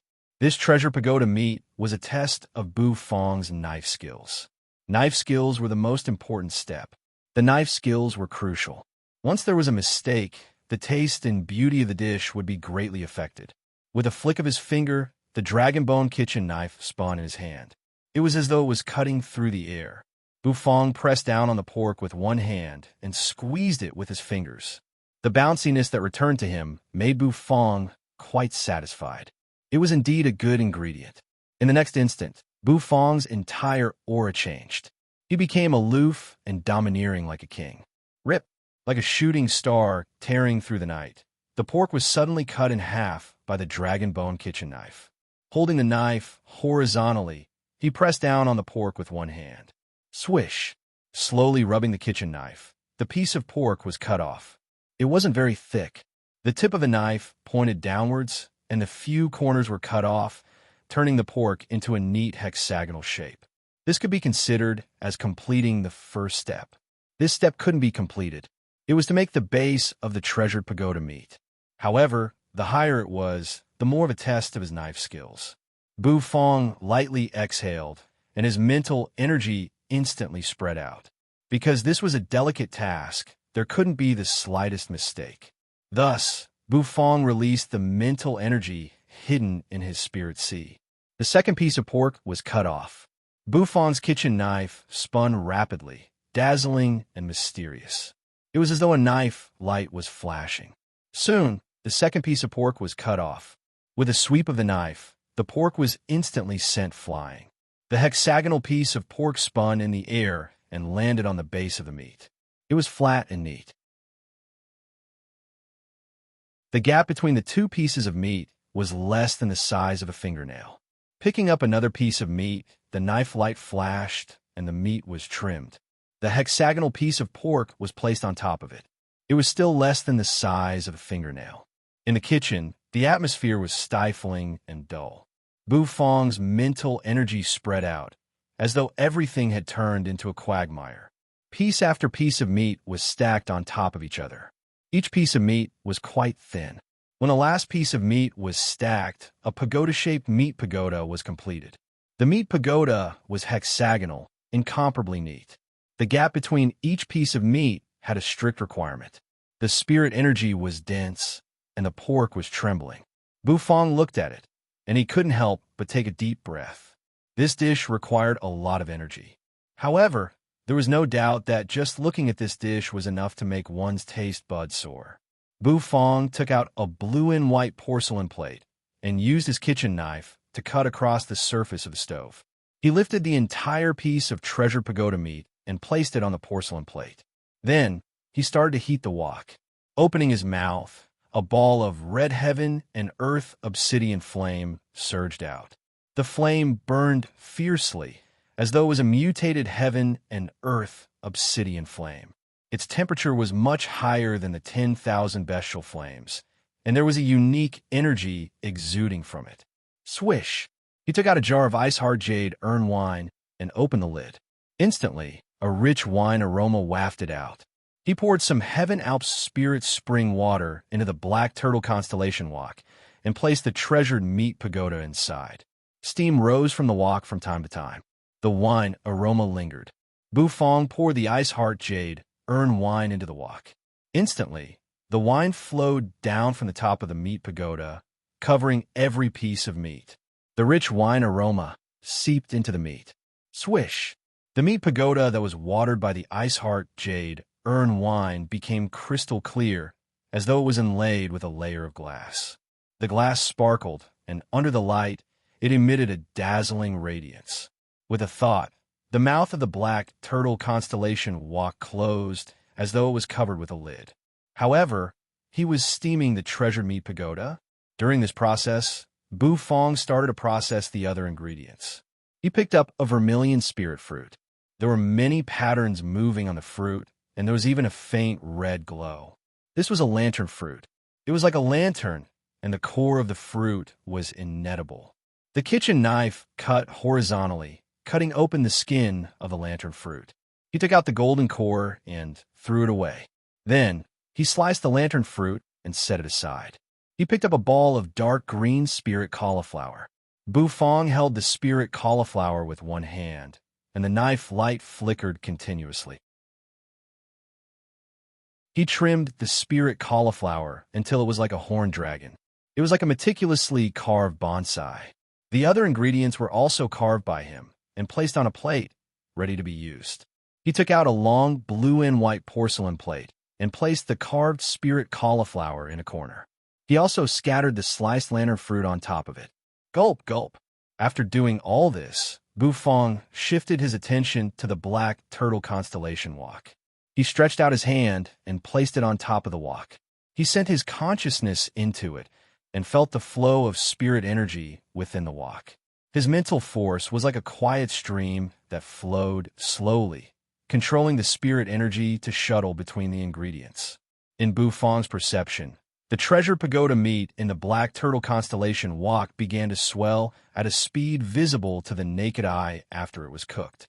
As the meat expanded, the treasure pagoda meat seemed even more majestic and imposing, emitting a domineering aura.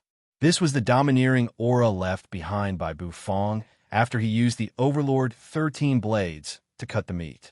The Overlord 13 blades was not only a knife technique used to fight against enemies, but it was also a knife technique used to process the ingredients.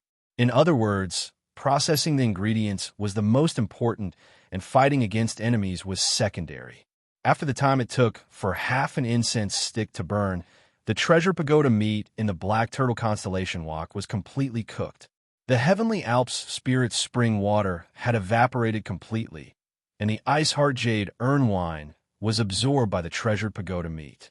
This wine was able to remove the peculiar smell from the pork, and at the same time, it perfectly preserved the unique fragrance of the transcendent mortal spirit pig. It was extremely perfect. A thought flashed through his mind. The lid of the black turtle constellation wok was slowly opened. In an instant, steaming hot air and a rich fragrance of meat surged out from the black turtle constellation wok. The heat wave seemed to transform into a mushroom cloud that surged up and soared to the ceiling. Bufong's hand shook, and the treasure pagoda meat was taken out. After being cooked, the treasure pagoda meat looked even more godly. The hexagonal pagoda body seemed to be coated with colored glass, incomparably exquisite. The meat emitted hot air and fragrance, and there was also a faint wine fragrance, which made it even more attractive. With a sweep of the kitchen knife, the treasure pagoda meat was picked up and placed on the long porcelain plate. After washing it, he added oil and heated the wok. His movements were smooth and swift, and he poured the processed ingredients into the black turtle constellation wok. Sizzle, sizzle, sizzle.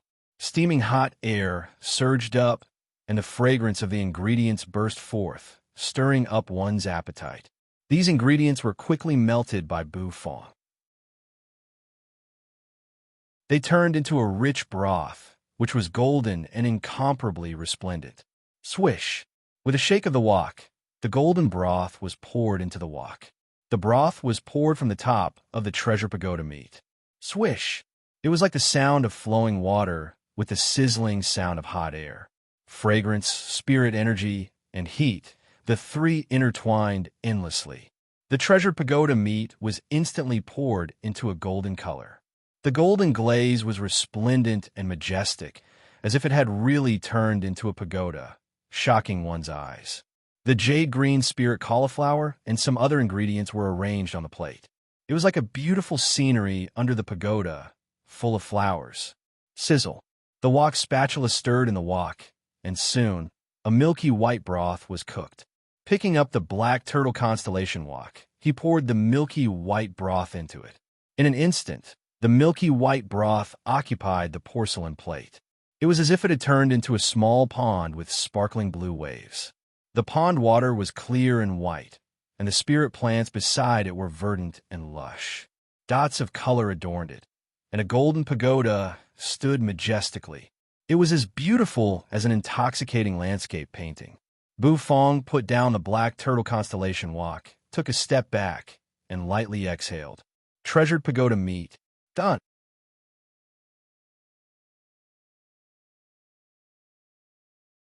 Chapter 699.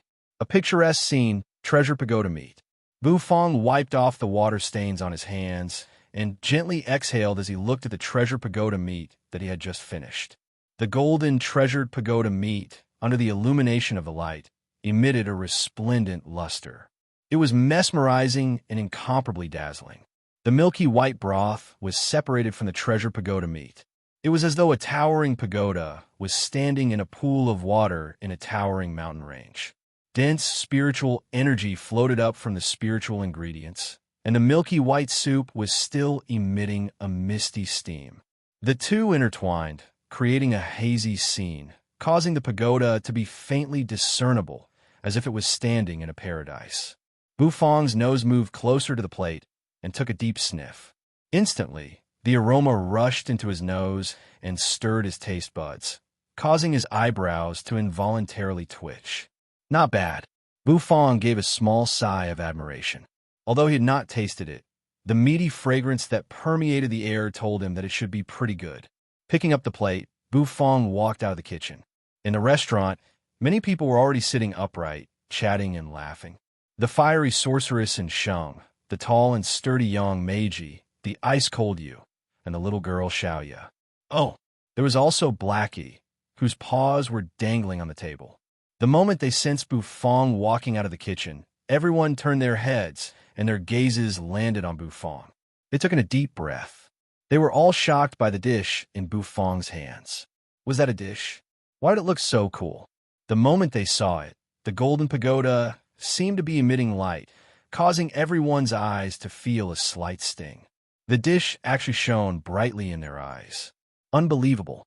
The dish, which was like a painting, made everyone stop talking and turn their eyes to it. Bu Fong wore the vermilion robe, and his hair was tied up with a velvet rope. He slowly walked to the dining table and placed the treasure pagoda meat on the table. The rich, meaty fragrance of the treasure pagoda meat permeated the air. The aroma of the dish lingered, stirring one's taste buds. It smells so good. Sorceress and Sheng took a deep breath and couldn't help but close her eyes. She enjoyed the fragrance of the meat flowing through her nose. Young Meiji craned her neck and couldn't help but sniff. Xiaoya, and you were almost drooling. Just looking at the appearance of the dish was enough to whet their appetites. Let's have a taste of this dish. Bufang pulled a chair over and sat down as he said to everyone. He took out plates and chopsticks and placed them in front of everyone. He spun the dragon bone kitchen knife and waved it casually. The overbearing blade energy within the kitchen knife surged out, and with a resounding clang, it landed on the treasured pagoda meat. Immediately, the treasured pagoda meat fell apart, and each piece of meat flew towards everyone's plate, landing on their own plate. Try it. Bufang also picked up a piece of treasure pagoda meat that was as soft as tofu for himself.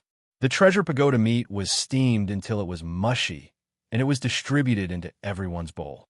Even the Lord Go got a piece. He picked up his chopsticks and tapped them on the table. When the two sides were evenly balanced, he picked up the piece of treasure pagoda meat in his own bowl. Once it entered his mouth, the treasure pagoda meat seemed like it was about to melt. The rich fragrance instantly spread in his mouth, flowing smoothly into his mouth. This spirit beast meat, why is it so soft? Young Meiji cried out in surprise. After eating a piece of treasure pagoda meat, she felt as though she had undergone a baptism. Even her pores slightly shrank. This was the first time she had tasted such a delicious dish. The spirit beast meat was well processed. It didn't have the fishy smell of meat, and it even had a unique fragrance. Young Meiji enjoyed the fragrance very much. Good, delicious. Sorceress in Sheng had already stuffed the entire piece of meat into her mouth. She chewed happily, and she almost swallowed her tongue. After she finished eating, she let out a long breath. Her entire being was filled with joy, and her face was flushed red.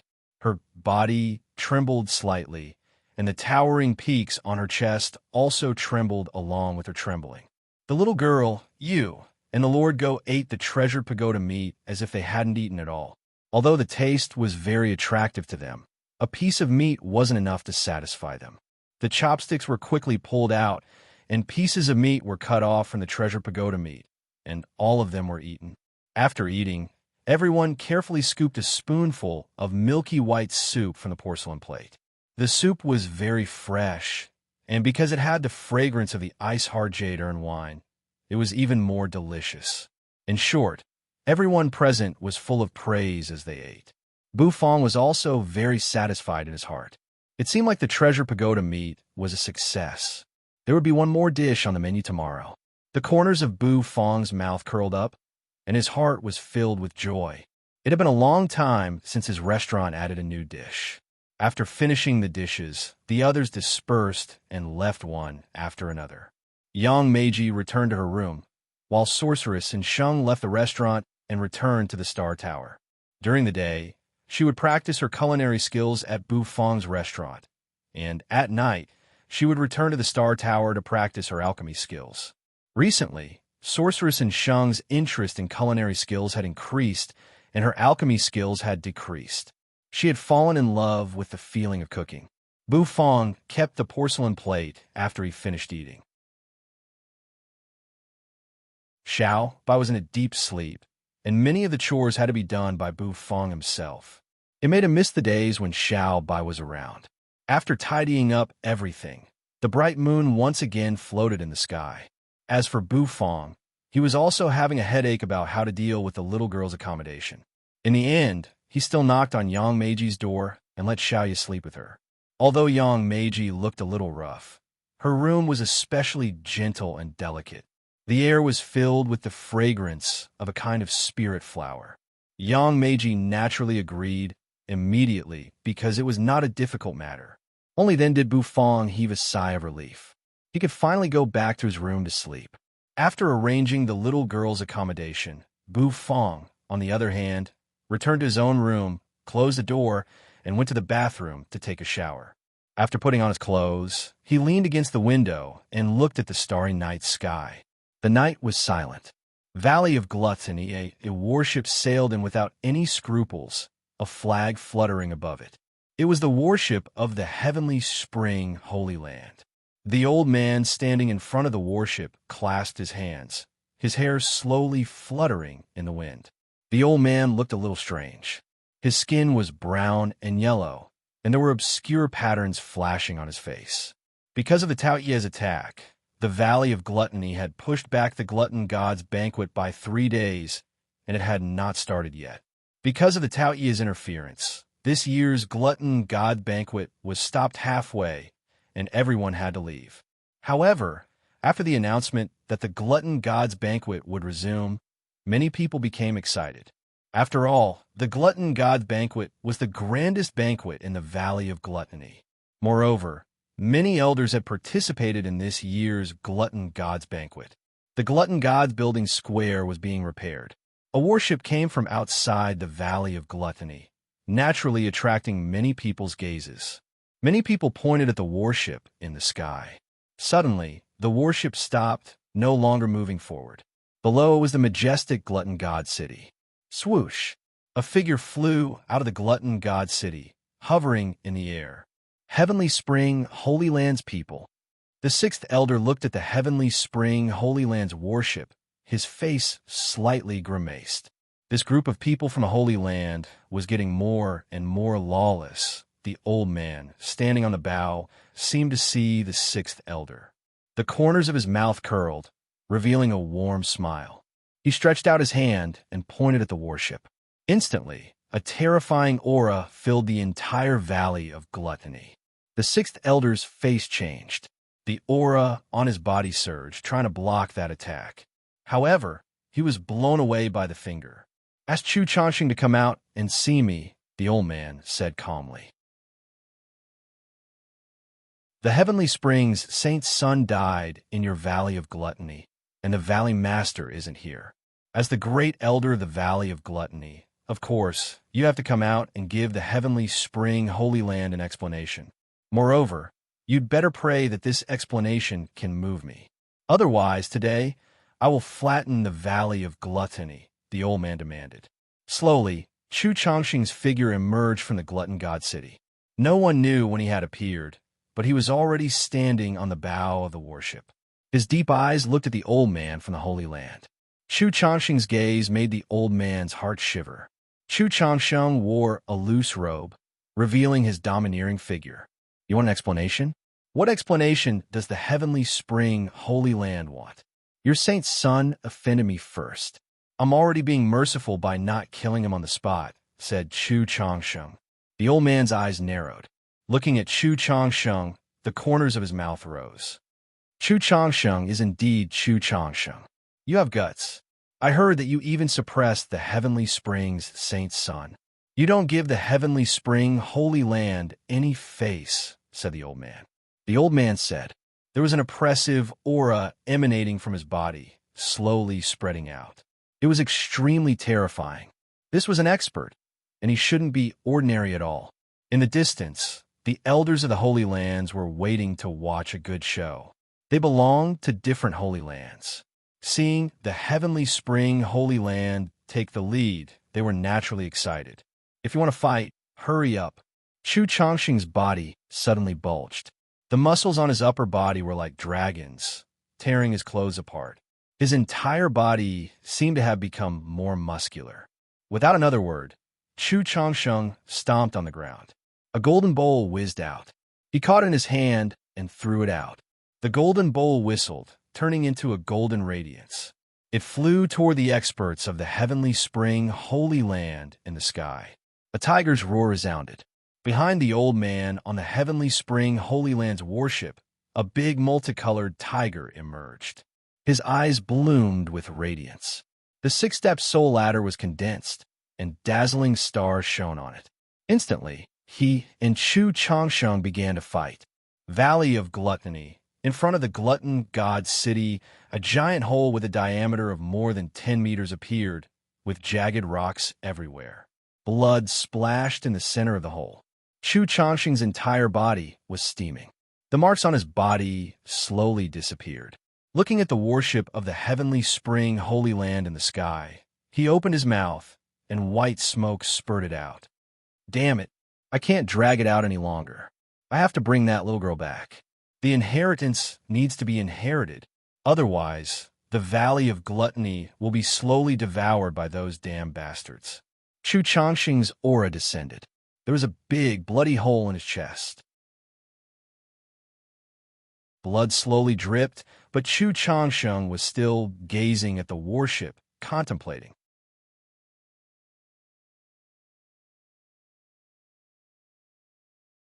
Chapter 700.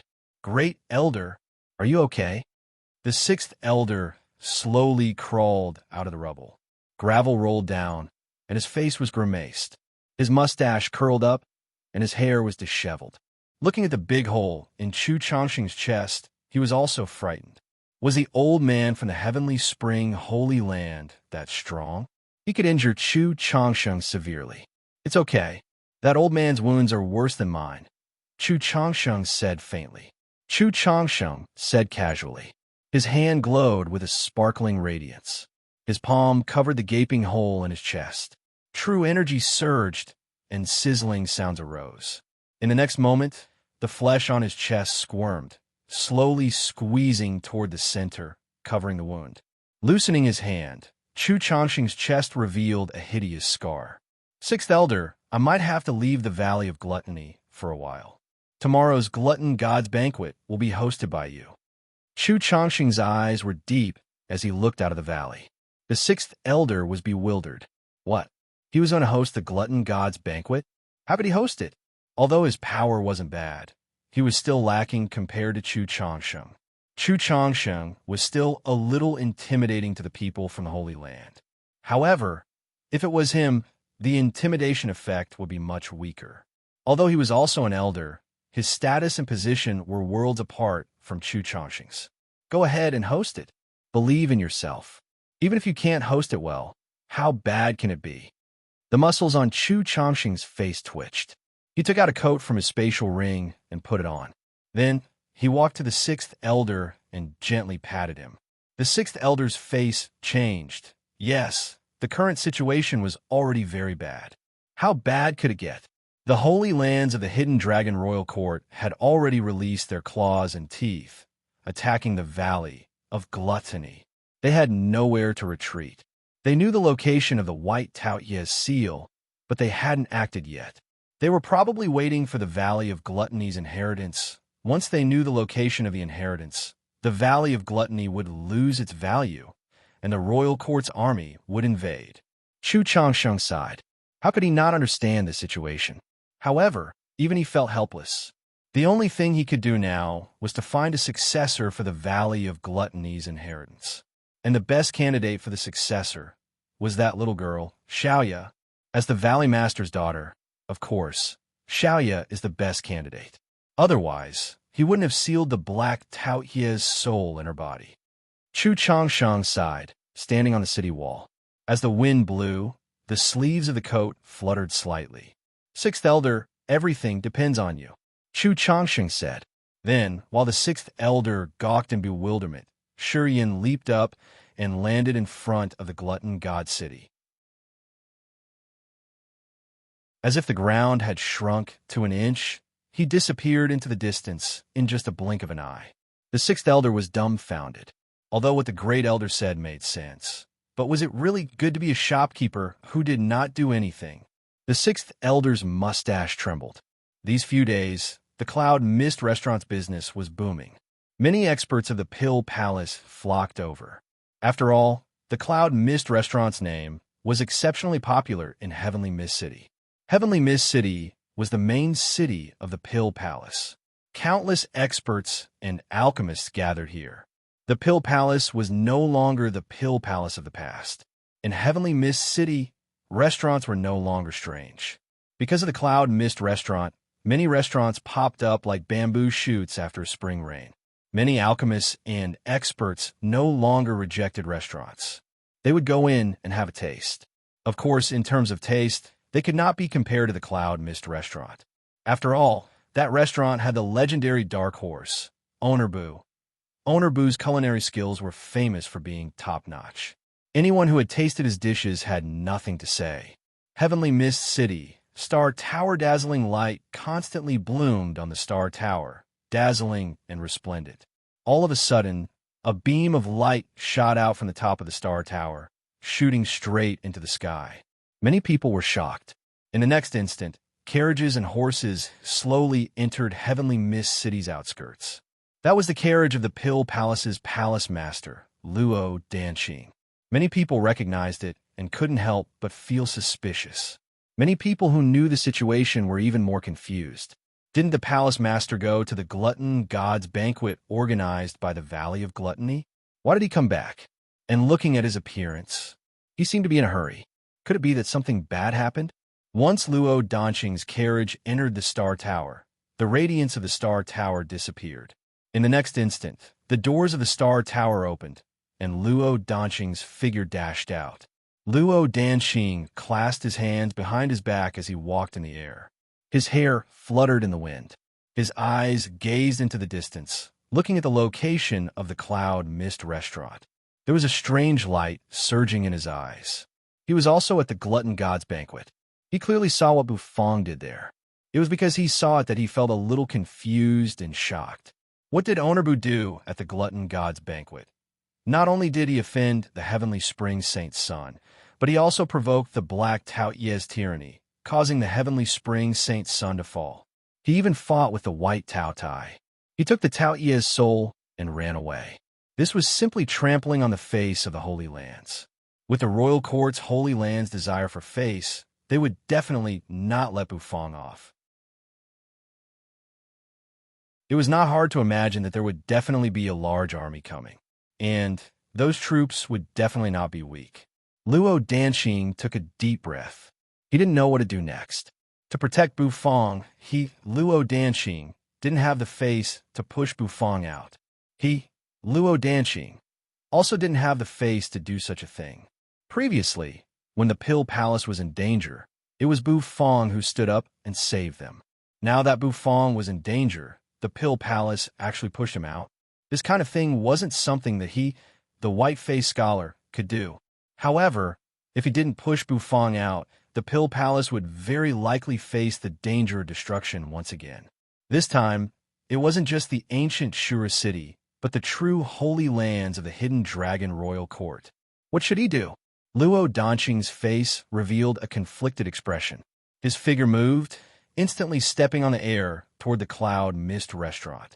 The Cloud Mist restaurant was still as lively as ever. The entrance was like a marketplace, and the queue was very long.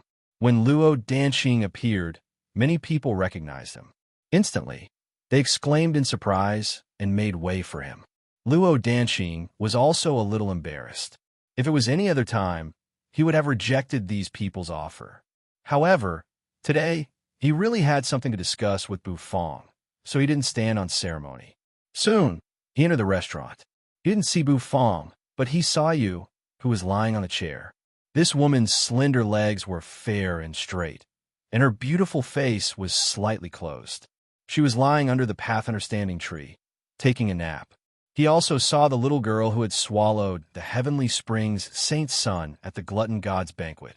That little girl was wearing a floral dress, and her hair was tied up in a ponytail. She was running around the restaurant excitedly, constantly recording the dishes that were being ordered. It was hard to imagine that this cute little girl in front of him was the terrifying existence that had instantly turned dark and swallowed the Heavenly Springs Saint's son. He gulped down a mouthful of saliva. Luo Danqing still had a lingering fear in his heart as he looked at Xiaoya. He found a seat and sat down. Xiaoya didn't seem to recognize Luo Danqing. That was right. At the Glutton God's banquet, she only cared about eating. How would she have the time to observe the people around her? Excuse me, what would you like to eat? The recipe is behind you, Xiaoya said as she ran over. Her face was flushed and her eyes were blinking as she asked. Luo Danqing's eyes shrank, and he gave Xiaoya a deep look. Excuse me, is Honorbu here? Luo Danqing asked elegantly. He had always been like this, like a spring breeze. Honorbu is in the kitchen. Are you looking for him? But you might need to order something first. This is Honorbu's rule, Xiaoya said. She had been running around the restaurant for the past few days, and she basically understood the routine.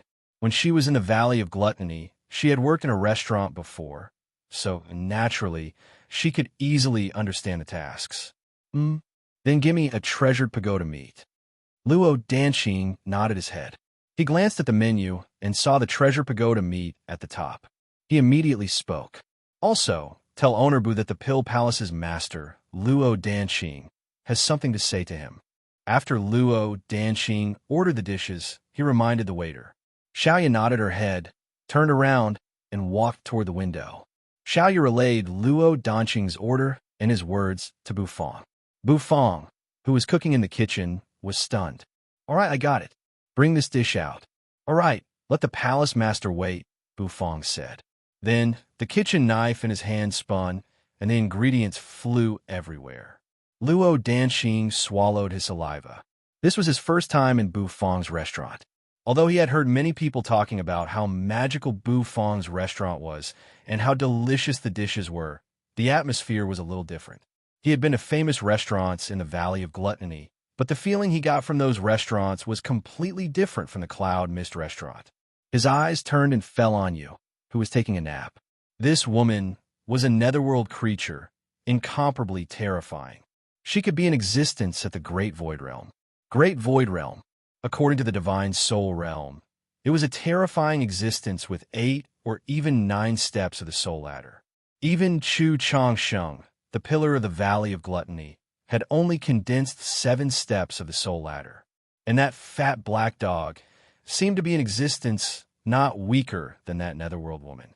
This restaurant seemed to have a very unusual relationship with the netherworld. Thinking about this, Luo Danqing felt a headache. The netherworld seemed to have a tense relationship with the hidden Dragon Royal Court. A spirit boat slowly traversed through the void, causing the space around it to tremble and ripples to appear unceasingly. It was like a shooting star flashing across the sky, so fast that no one could catch its trajectory. Suddenly, the spirit boat floated in the void. A figure wrapped in golden armor came out of the spirit boat. The Pill Palace's Heavenly Pill City and Heavenly Shine City have already been taken over by our Heavenly Spring Holy Land. However, there's still the Heavenly Mist City left. Originally, the Amethyst Elder said that he would let it go, but now that such a thing has happened, he can't blame anyone else. Since that's the case, let's take over the Heavenly Mist City as well. Anyway, Amethyst Elder has been waiting for that star tower for a long time, the expert in golden armor muttered. In the next instant, his eyes under the armor instantly shot out a red light. A buzzing sound resounded, and the spirit boat instantly shot out. After taking care of that kid, we'll also take over Heavenly Mist City. All of this, if there's someone to blame it on that kid who doesn't know the immensity of heaven and earth.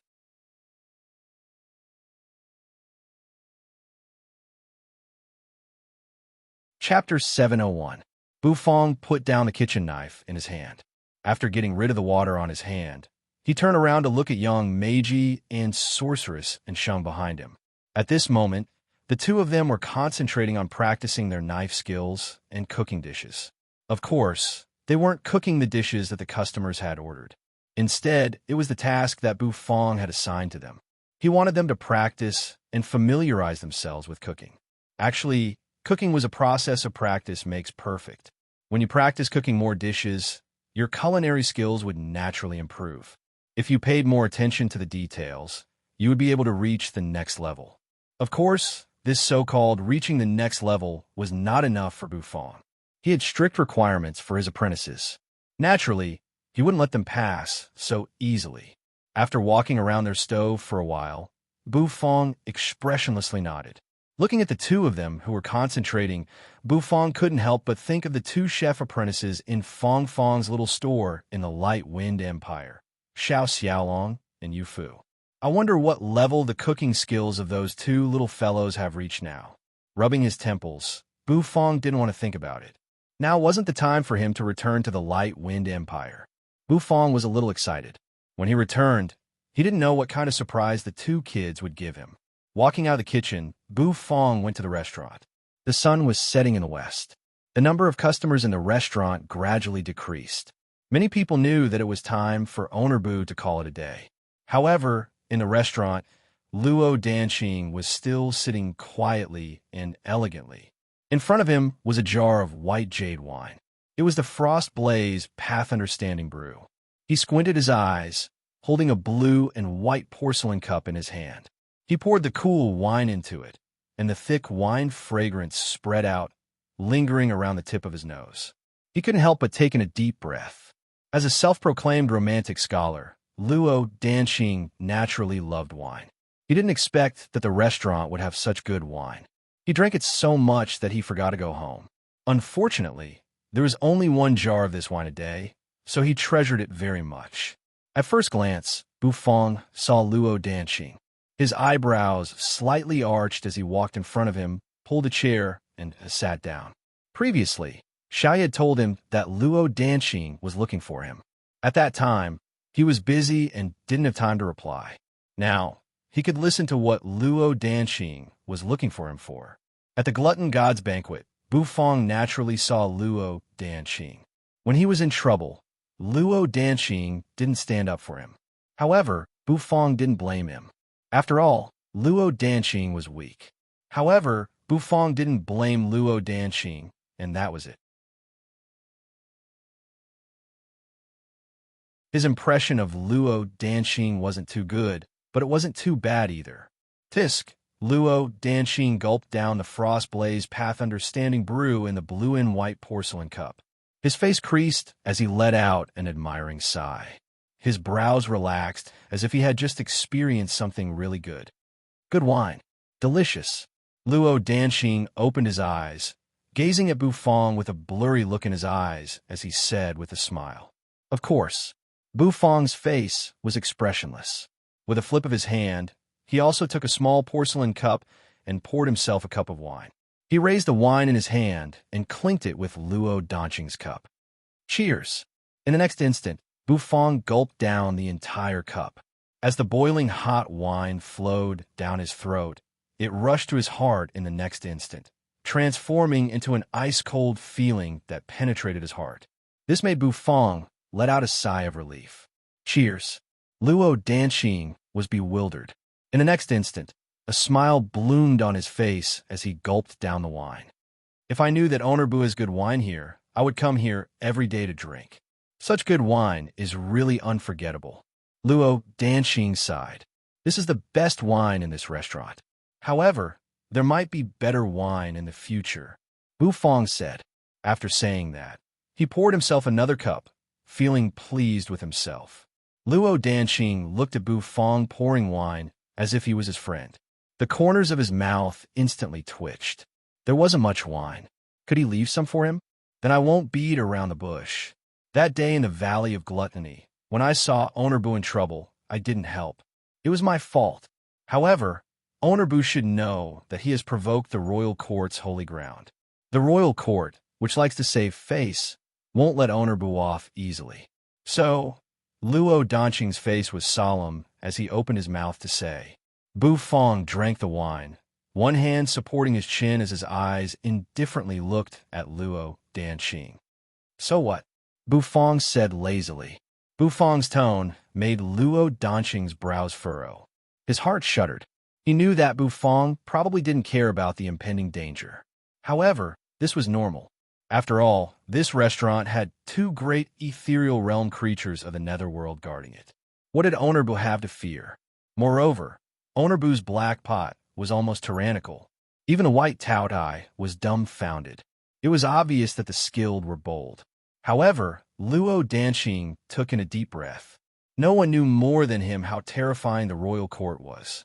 The Hidden Dragon Royal Court had ruled the Hidden Dragon continent for so long. The number of experts they had accumulated was countless. The treasures they had collected were endless. They would often destroy a force and take away their treasures.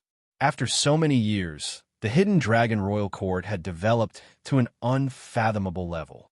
No one knew what kind of tricks the royal court had up their sleeves.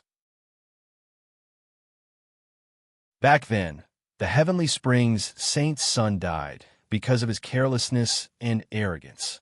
If it wasn't for the unexpected transformation of the little girl into a black Taotai, the Heavenly Springs Saint's son wouldn't have died. Now that the Heavenly Springs Saint's son was dead, It was like poking a hornet's nest. The experts of the royal court wouldn't let it go easily.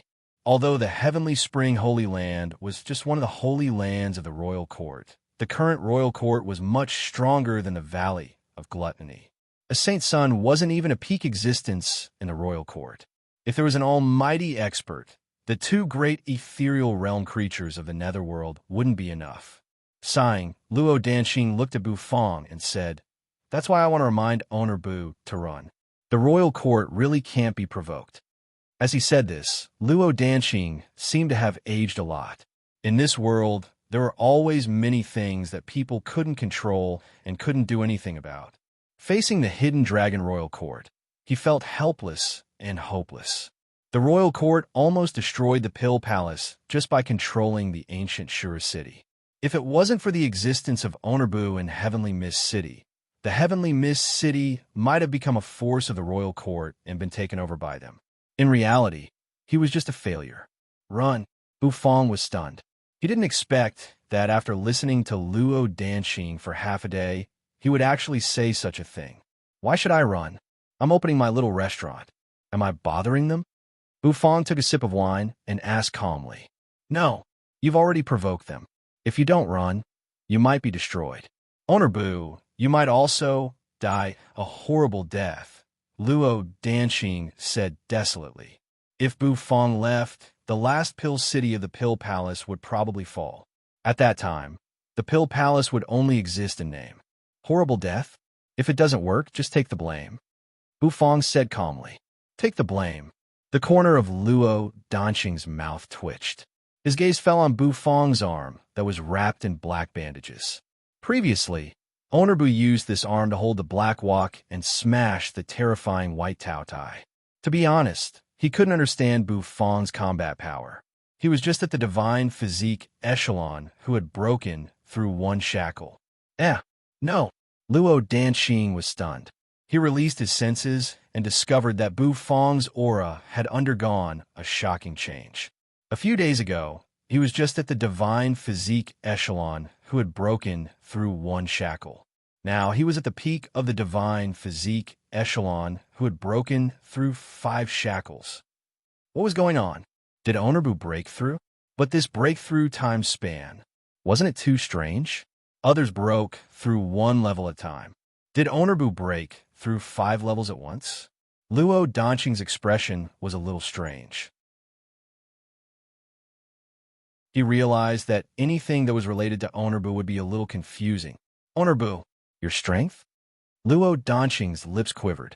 Bu Fong drank all the wine in his cup. He looked at Luo Danxing and said calmly, Strength? Oh, I accidentally broke through yesterday. He had accidentally broken through. All right, comparisons were odious. Luo Danxing realized that Bu Fong didn't have any sense of danger. Sitting alone and panicking made him look a little stupid. Moreover, he realized that he couldn't persuade Bu Fong. He let out a sigh. Owner Bu, this is all I can say. If the royal court really attacks, I won't retreat this time.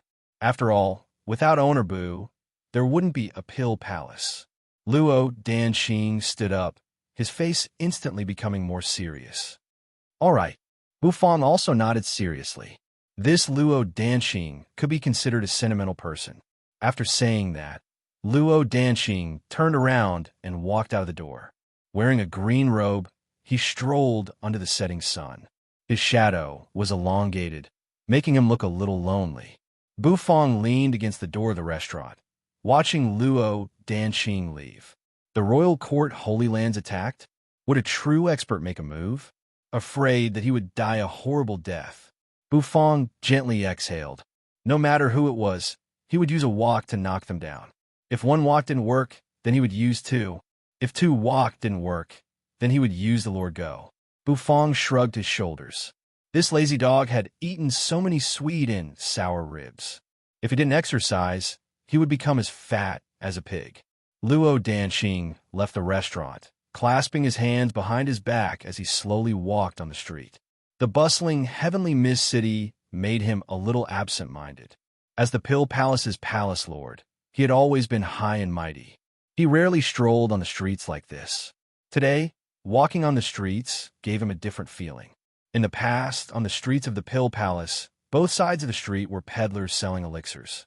Now, Luo Danxing noticed that other than elixir shops, there were many snack shops and restaurants.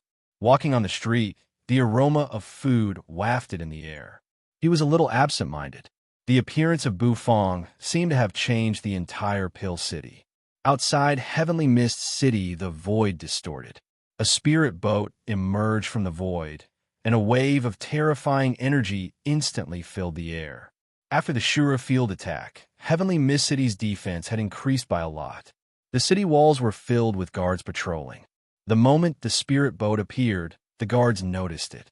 Many people's energy surged as they stared at the spirit boat.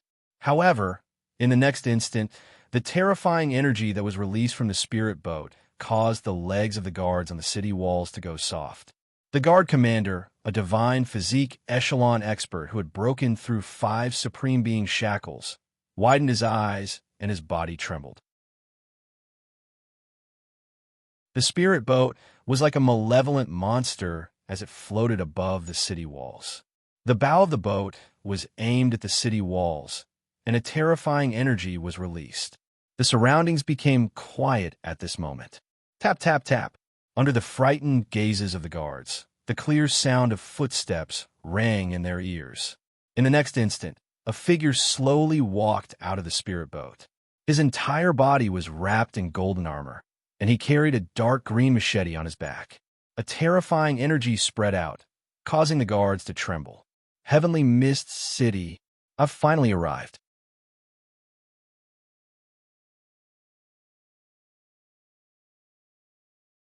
Chapter 702. We've finally arrived at Heavenly Mist City.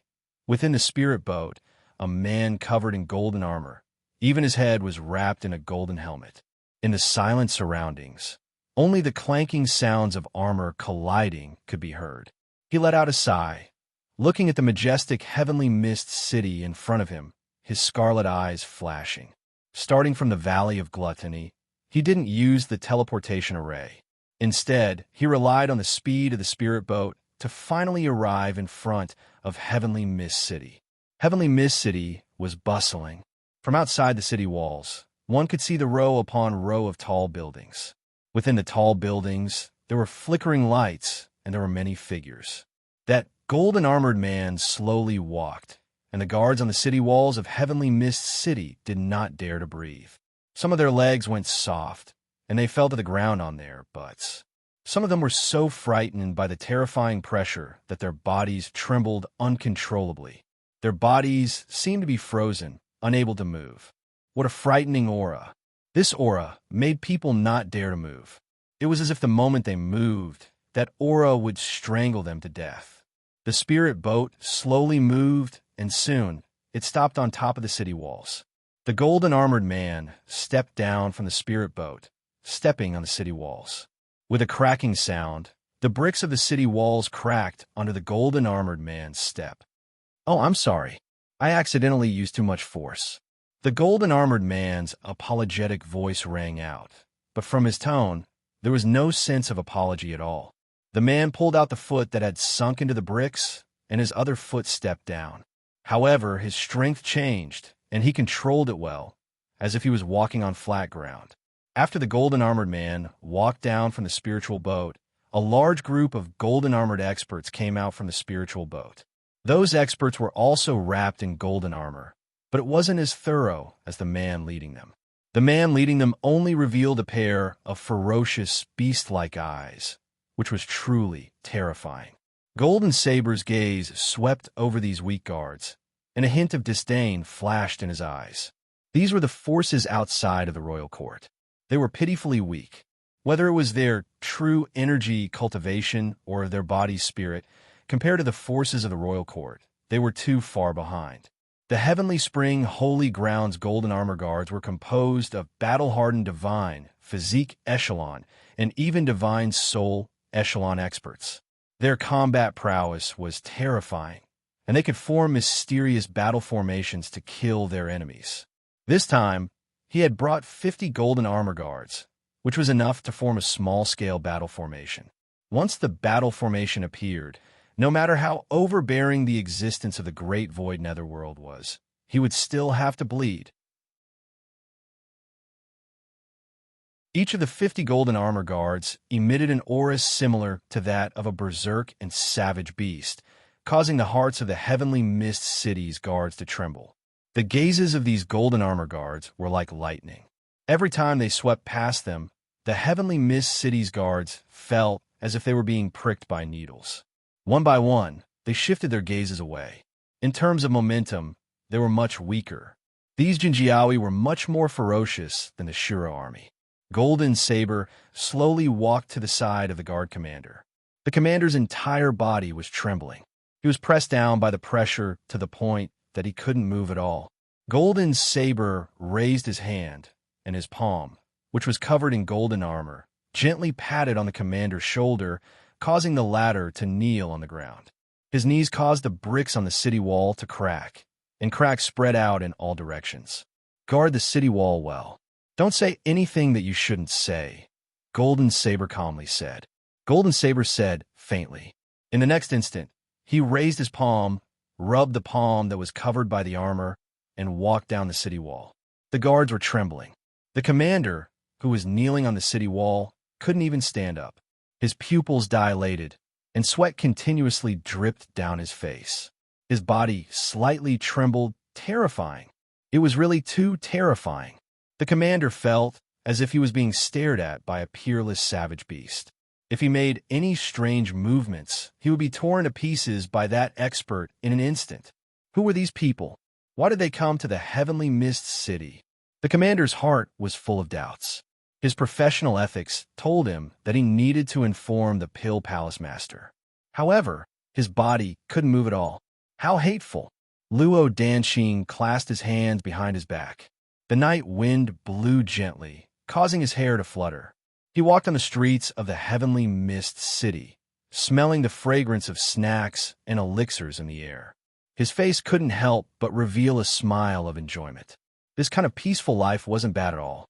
The combination of delicacies and elixirs made the Pill Palace show a completely different side.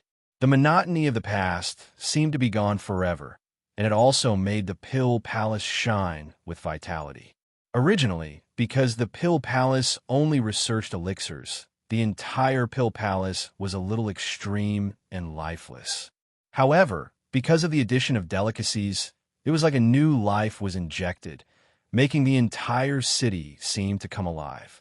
This kind of feeling was really good. Now, there were even some vendors who came up with a novel way to eat, mixing delicacies with elixirs. They would crush the refined elixirs into powder and sprinkle it on the snacks. Using this method to sell the elixirs, they would be able to taste the delicacies while also increasing the effects of the elixirs. Although this method would cause the effects of the elixirs to dissipate, this method was much more popular than the previous fasting pills. The one who came up with this method was the Nangong family, whose main business was selling fasting pills. Today, the Nangong family had already shifted the center of their business. Although the fasting pills were still being produced, they had already surpassed their limits and were constantly innovating. This was a very good sign. If this continued, there might be a day when the Pill Palace would regain its vitality. Luo Danqing stood on an arched bridge. The arched bridge spanned across a river that passed through the heavenly mist city. The surface of the river was sparkling, and from time to time, fish would pop their heads out of the water and spit bubbles. A breeze blew across the river, causing his green robe to flutter. He couldn't help but let out a breath. Suddenly, his satisfied expression slightly froze. His gaze was fixed on the surface of the river. On the surface of the river, ripples spread out. It was as if something heavy was walking over, causing the surface of the river to tremble. Luo Danqing's heart suddenly became vigilant, and he turned his head to look around. It was as if the world was spinning. He looked around, then fixed his gaze on the left in front of him. There, under the light of the setting sun, a group of figures slowly walked over. They were neat and orderly, and every step they took was taken at the same time. The sound of their footsteps seemed to be stepping on people's hearts, causing them to feel like vomiting blood. This is... Luo Danxing felt a wave of domineering aura rushing toward him. The originally gentle night breeze instantly turned into a violent hurricane, causing the flesh on his face to tremble. The setting sun was like blood shining on those people's armor. It was dazzling and dazzling. The clanging sound brought along the aura of iron and blood as it rushed toward him. Luo Danxing clasped his hands behind his back, and his eyes widened as he held his breath. Yo, isn't this the Pill Palace's palace master, jade-faced alchemist Luo Danxing? Is this night breeze comfortable and pleasant? The leader was a man wrapped in golden armor.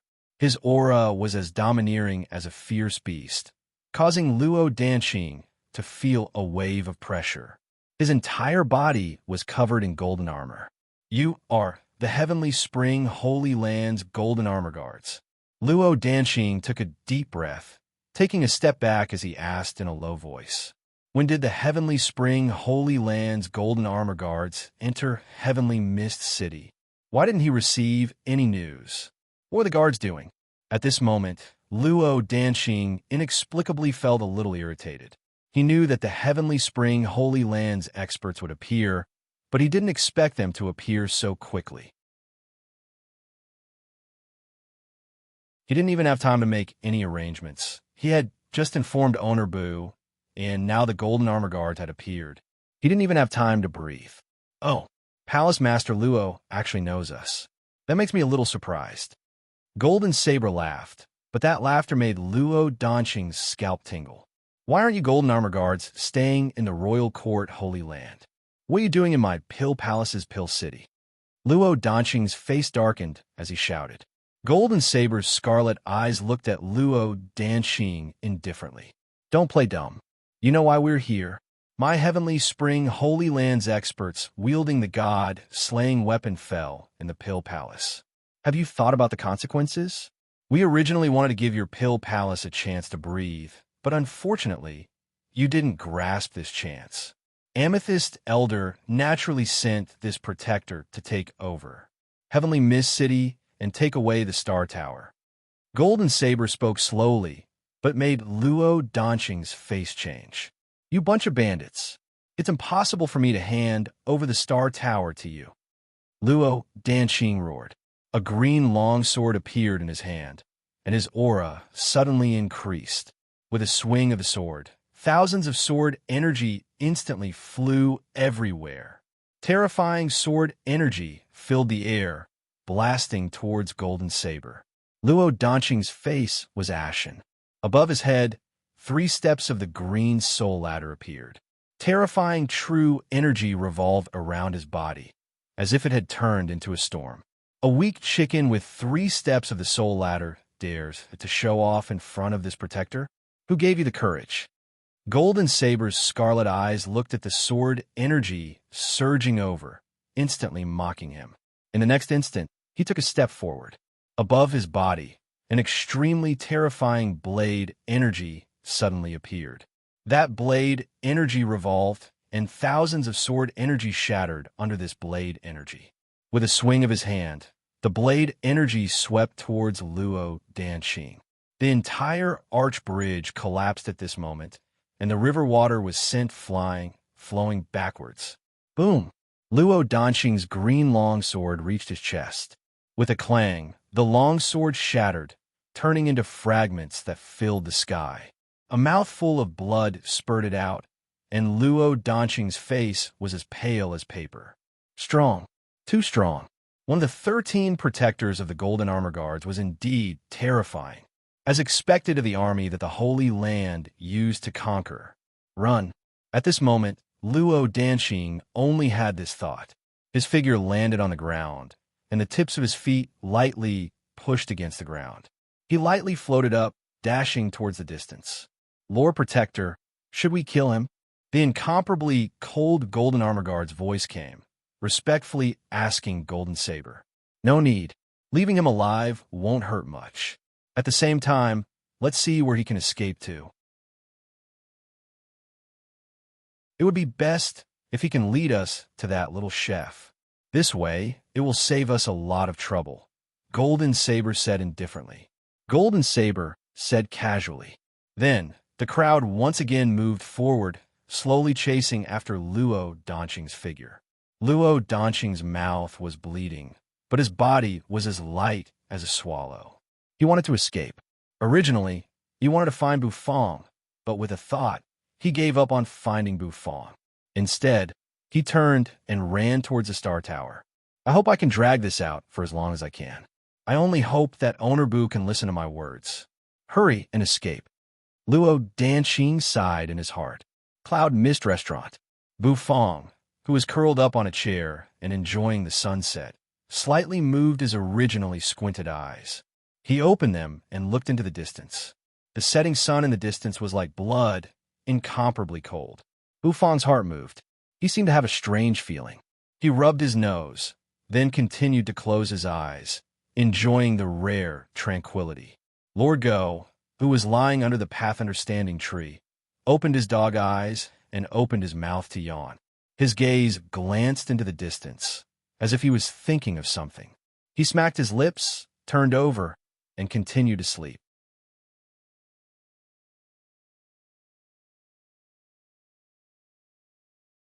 Chapter 703. This is the Star Tower. Golden Saber, who was wrapped in golden armor, looked at the resplendent tower in front of him and couldn't help but chuckle. His eyes, which were wrapped in the golden helmet, revealed a trace of astonishment, as expected of the amethyst elder who wanted to obtain the Star Tower. As the holy land of alchemists, the Star Tower was the key. Luo Donqing coughed out blood as he returned to the Star Tower. His aura was incomparably weak, and his face was as pale as paper. One of the 13 protectors of the Gold Armor Guards was really too strong. The pressure that the other party gave him almost suffocated him. His methods were completely useless in front of the other party. Perhaps only an existence like the great elder of the Valley of Gluttony, Chu Changsheng, could deal with such a protector-level expert. The other party didn't even pull out his weapon, and his full power attack was shattered. Facing such an opponent, he was close to despair. You're already at the entrance. Aren't you going to invite us in to take a seat? Looking at the tightly shut Star Tower, Golden Saber raised his head and said indifferently. His voice wasn't loud, but it instantly spread throughout the entire Star Tower, causing many alchemists who were cultivating in the Star Tower to widen their eyes. Under the vibration of his voice, they all felt the blood in their bodies become unstable, as though it was about to rush out of their bodies. It made everyone feel extremely uncomfortable. What exactly was going on? Everyone's face revealed an expression of shock. Who exactly was it? They were in the Star Tower. Why did such an incident still happen? Many people walked to the windows of their rooms and poked their heads out. The moment they poked their heads out, they saw a group of guards wearing golden armor at the entrance of the Star Tower. The aura of these people was extremely terrifying. Who are you people? Don't you know that the Star Tower is an important place in the Pill Palace? It is a serious crime to disturb someone refining pills. An alchemist with a stubble beard was very angry. He was refining pills at a crucial point, and being disturbed directly caused his furnace to explode. This made him very angry. Hence, he poked his head out and let out a roar. Many alchemists were people with strange tempers. Being disturbed while refining pills, they were naturally angry and cursed. However, before the elder could finish cursing, his voice came to an abrupt halt. When one of the golden armored guards heard the old man's curses, he raised his head. His eyes were filled with killing intent, and the saber behind him immediately soared into the sky, turning into a saber light that flashed by. With a puff, the old man's head fell from the window and landed on the ground. Everyone was dumbfounded, and in the next moment, they all sucked in a cold breath of air. Who were these people? Why did he dare to act so brazenly in front of the Star Tower? He didn't put the Pill Palace and Luo Donqing in his eyes at all. Were they not afraid of being punished by the experts of the Pill Palace? Manor Lord Luo, why aren't you opening the door? Do you want us to barge in? Golden Saber did not care about the old man, whose head had been chopped off. He only looked at the door of the Star Tower indifferently and asked. However, the door was still tightly shut. Golden Saber shook his head and seemed to laugh mockingly. In the next moment, the long sabers on the back of the golden armored guards behind him soared into the sky. Thousands of saber energy seemed to have turned into a roaring dragon as it soared into the sky, chopping off the heads of the experts who were watching from the Star Tower. Heads fell one after another, and fresh blood spurted out, flowing on the sparkling Star Tower. It caused the originally sage-like Star Tower to become a little bloody and ferocious at this moment. It was abnormally terrifying. Panic instantly spread out. Such a terrifying scene made the minds of these alchemists almost collapse.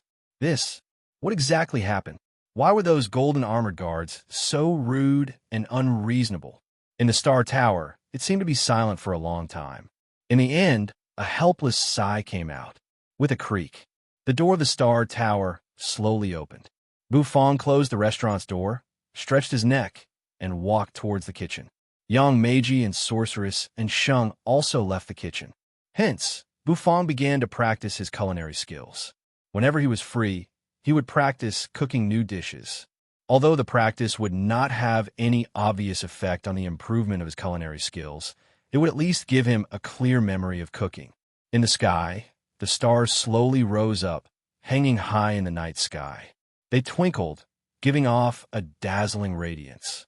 After Bufong finished practicing his dishes, he walked up the stairs and returned to his room. The entire Cloud Mist restaurant became quiet at this moment. Only the light sound of water dripping from the sink could be heard. And to the side of the Cloud Mist restaurant, the Star Tower could not calm down. The originally tranquil and peaceful Star Tower was currently experiencing a huge tremor. The moon set and the sun rose. The night passed. Within the tightly shut door of the Star Tower, the smell of fresh blood filled the air. Then, the door suddenly opened, and a large group of people slowly walked out. The one in the lead was Golden Saber, who was wearing golden armor. Behind him were 50 golden armor guards. These golden armor guards came from the Hidden Dragon Royal Court's Heavenly Spring Holy Land. Every single one of them had a terrifying spirit. Their eyes were like sharp blades. Just a glance was enough to make one's hair stand on end. And behind these golden armor guards, there was a group of alchemists with faces full of fear. It was as if they had seen a ghost. Their bodies were trembling, and as they walked, their footsteps constantly trembled. This group of people were simply demons. How could they treat the noble alchemists like this? However, they dared not say anything. Some of their faces even revealed a mournful expression. Among the group of golden armor guards, there was one person who was carrying a figure covered in blood. That person was their palace master, Luo Danxing. The Pill Palace's palace master, Luo Danxing, a dignified divine soul realm expert, had actually fallen to such a state. This made these alchemists' minds about to explode. These people in front of them, they really could not afford to provoke them. You lead the way. Lead the way properly. Otherwise, you know the consequences. Golden Saber turned his head and said to an alchemist beside him. That alchemist was trembling, his eyes filled with fear. He could not refuse. Sorceress and Sheng was also mixed in the crowd. Her heart was beating violently, and her eyes were filled with worry. This group of people wanted to find trouble with Owner Boo. Why did they want to find trouble with Owner Boo? This group of people could even injure the palace master so easily. It should be easy for them to kill Owner Boo, right? Sorceress and Sheng was Bufong's apprentice. Naturally, she would not allow such a situation to happen. She felt that she needed to find a chance to escape from this group and inform Owner Boo, telling him to escape quickly. She thought in her heart, and her face was filled with anxiety. Under Golden Saber's pressure, that alchemist naturally did not dare to disobey. He led them towards a Cloud Mist restaurant. Luo Danxing, who was covered in blood, slightly raised his head. Blood flowed from his forehead to the corner of his eyes, causing him to be unable to open his eyes. He sighed. In the end, he was still unable to block it. Bufong's restaurant was very famous in the Heavenly Mist City, so it was not difficult to find it. Many alchemists had eaten there before. They were very clear about the route. The sun had already slowly risen above the sky, and it began to emit its radiance, sprinkling down rays of light that made people feel comfortable and comfortable. A group of people walked on the streets of the heavenly mist city, heading towards the Cloud Mist restaurant. There were many people on the streets, but when these people saw Golden Saber and the others, they all retreated in fear, their faces filled with fear. Many people recognized those alchemists, who had their heads lowered and faces filled with fear. They were the alchemy grandmasters of the Star Tower. Why did these alchemy grandmasters have the time to go out today? And they even looked like this? Many people did not understand, but there were also smart people who saw through the strangeness of the situation. Their eyes also revealed fear. This group of alchemy grandmasters were kidnapped by this group of golden armor guards, and the direction they were heading towards. Was that the direction of the Cloud Mist restaurant? This group of people were going to eat at Ownerbu's restaurant? Nangon Wuk was hidden in the crowd, and he also saw this scene. He narrowed his eyes, and his heart slightly trembled. He felt that it was somewhat inconceivable. He saw Luo Danqing, who was covered in blood, and in Sheng, whose face was ashen. What the hell was going on? Why did it seem like something so terrifying had happened in one night? Nangon Wuk looked at this group of people, and his face also became solemn. According to this group of people's route, could it be that they were going to Olbu's restaurant? This group of people were looking for Olbu? Wow, Olbu's network was really wide, and all kinds of people wanted to find him. Nangon Wuk smacked his lips. Suddenly, among the crowd, a figure quickly burst out, and he quickly entered a small alley. Sorceress and Sheng finally found an opportunity, and when a large group of people surrounded her, she mixed in. "You're courting death." A golden armor guard's eyes instantly emitted a murderous aura. The long blade on his back trembled, and he held it in his hand. He slashed at Sorceress and Sheng's direction. This blade, a terrifying aura spread out, and a surging blade energy suddenly exploded. The surrounding people instantly let out a cold breath, and some directly let out a miserable howl. The people in that position were all killed by the slash. Blood sprayed everywhere. Sorceress and Sheng's figure flashed, and it seemed like she had dodged this blade. She directly went far away. "Stop! Let her go. She should be going to inform that little chef. It seems like the two of them have a close relationship. When that time comes, we can directly kill this woman in front of that little chef. That should be very interesting, right?" Golden Saber stopped his subordinate, smiling as he said. That subordinate was stunned, but he did not say anything. "You, speed up, or else the result will be death." After Golden Saber finished laughing, his gaze landed on that alchemist, causing the latter's legs to tremble. However, that Golden Saber raised his hand, and a blade energy appeared. That alchemist's eyes shrank, and in an instant his speed exploded. The golden armor guards and the others also followed. In a short while, the Cloud Mist restaurant appeared in front of Golden Saber and the others. It was not a very grand restaurant. Compared to the luxurious restaurants in the Valley of Gluttony, Bufong's restaurant could even be said to be a little shabby. However, that was not what Golden Saber cared about. In front of the restaurant, there was a long line. That woman, who was coughing blood, was dragging her body as she dashed toward the restaurant, causing the diners in the queue to scream. "All of you scram. Otherwise, die." Golden Saber stomped his foot down, and the ground caved in, emitting an explosive sound. His roar was deafening. The diners' faces all changed, and they all fled. Sorceress and Sheng, who was dragging her heavily injured body, was exposed. "Escape? Let's see where you can escape to." Golden Saber lightly smiled. His hand shook, and the green blade on his back fell into his hand. He fiercely swung out a blade energy, and that blade energy headed straight for Sorceress and Sheng. Once it hit, and Sheng's body would definitely be chopped into pieces. The golden armor guards' eyes also revealed a look of excitement. Killing made them excited. A beautiful woman with a beautiful figure was about to fall under their blades. This made them inexplicably excited. "Die! Some golden armor guards even roared. And Sheng also felt the terrifying blade energy behind her. She could not avoid it, and she would die without a doubt. Heavily injured, her face was pale, and she coughed out blood. She no longer had the strength to dodge. Swaying on the spot, she turned her head to look at the blade energy that was constantly enlarging in her eyes. In the next instant, the blade energy slashed down. Boom!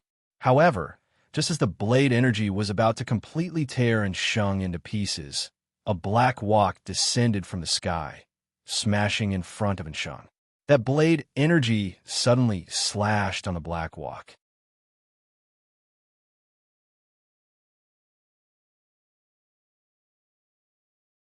Chapter 704. The black walk that descended from the sky suddenly smashed in front of Sheng. The terrifying blade energy smashed into the black turtle constellation walk, releasing a loud explosion. Terrifying energy waves scattered everywhere. Everyone's hearts jumped. They swallowed a mouthful of saliva, looking at the heavy and unadorned black walk in disbelief. Golden Saber's blade energy smashed into the black turtle constellation walk, but it didn't leave any mark on it. It was unbelievable. This was definitely not an ordinary walk. Golden Saber also slightly raised his eyebrows. His scarlet eyes shone brightly as he stared at the black turtle constellation walk and softly exclaimed. Not to mention a black walk. Even if it was 10 black walk, it could still be cut into pieces, unless the black walk's material was extraordinary. Sorceress Sheng's face was deathly pale. Looking at the walk, her eyes instantly shrank. Wasn't this Owner Boo's black walk? Sheng turned her head, looking behind her. She saw Bu Fong, who was leisurely pushing open the bronze door. Bu Fong wore a vermilion robe. The red and white vermilion robe was like a burning flame, dazzling and dazzling. Bu Fong's right hand slightly drooped. A corner of the black bandage hung down his arm, swaying slightly in the wind. This was a little chef. Golden Saber looked at Bu Fong, who was walking out of the restaurant with a calm expression. The light in his eyes instantly shone brightly. It was this kid who caused the fall of the Heavenly Springs, Saint's son. Bu Fong looked at Sorceress Sheng, whose face was as pale as a piece of paper. He furrowed his brows. Slowly, he walked in front of the dumbstruck Sheng. The arm wrapped in the black bandage rose, floating above the black turtle constellation walk. A roar resounded. The black turtle constellation walk became smaller, and Bu Fong held it in his hand. Bu Fong raised his head to look at Golden Saber, his face calm. Then, he turned his head to look at Sheng, who was lying on the ground. Twisting his neck, he frowned. Who injured you?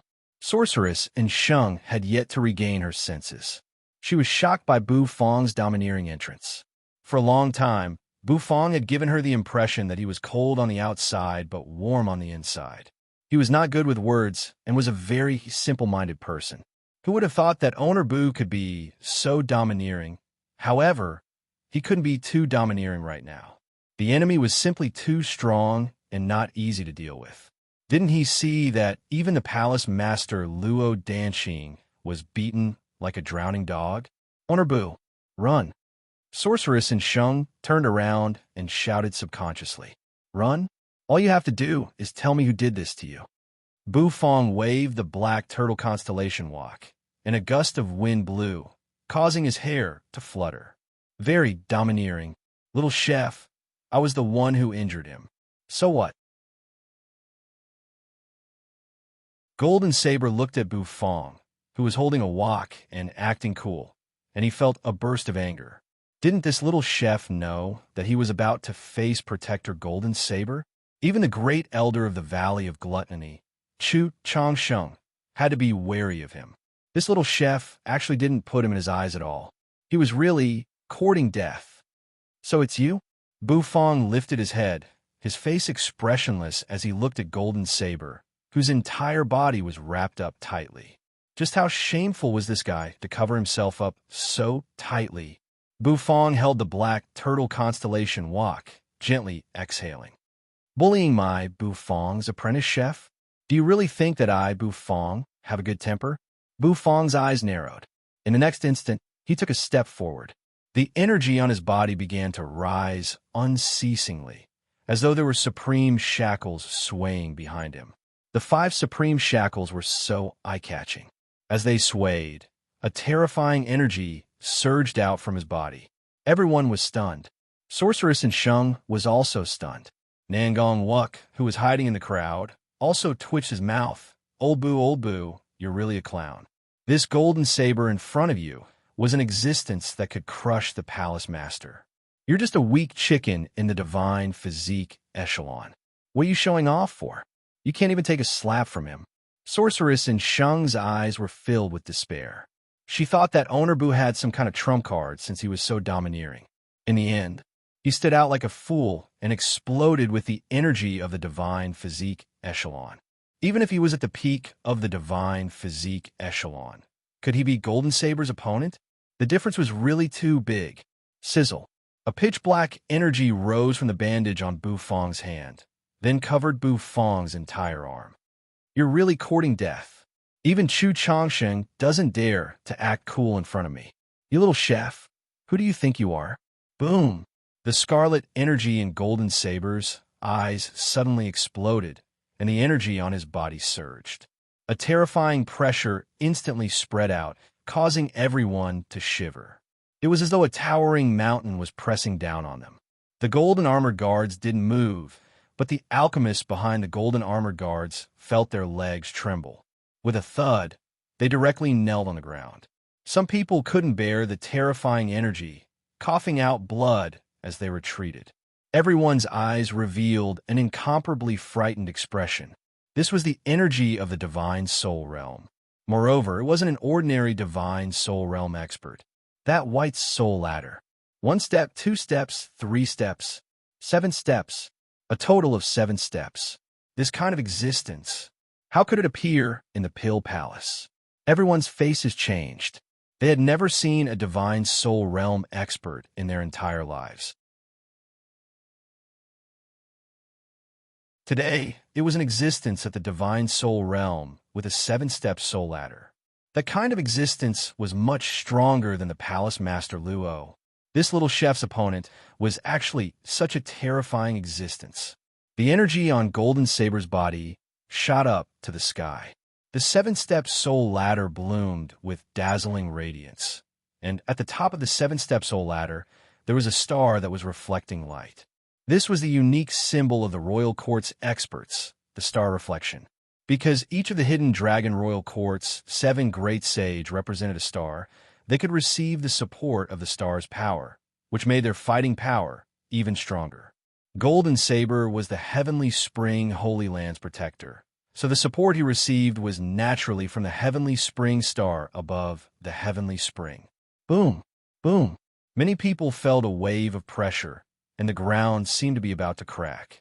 Divine physique echelon. An existence like an ant dares to act tough in front of his protector. If you have the guts, then continue to act tough. Golden Saber said coldly. His eyes were like knives. When his energy burst out, the surroundings were filled with knife energy.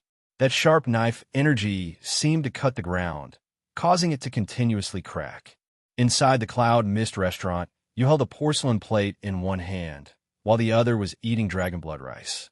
She stood at the door, looking at Golden Saber, who was confronting Bu Fong.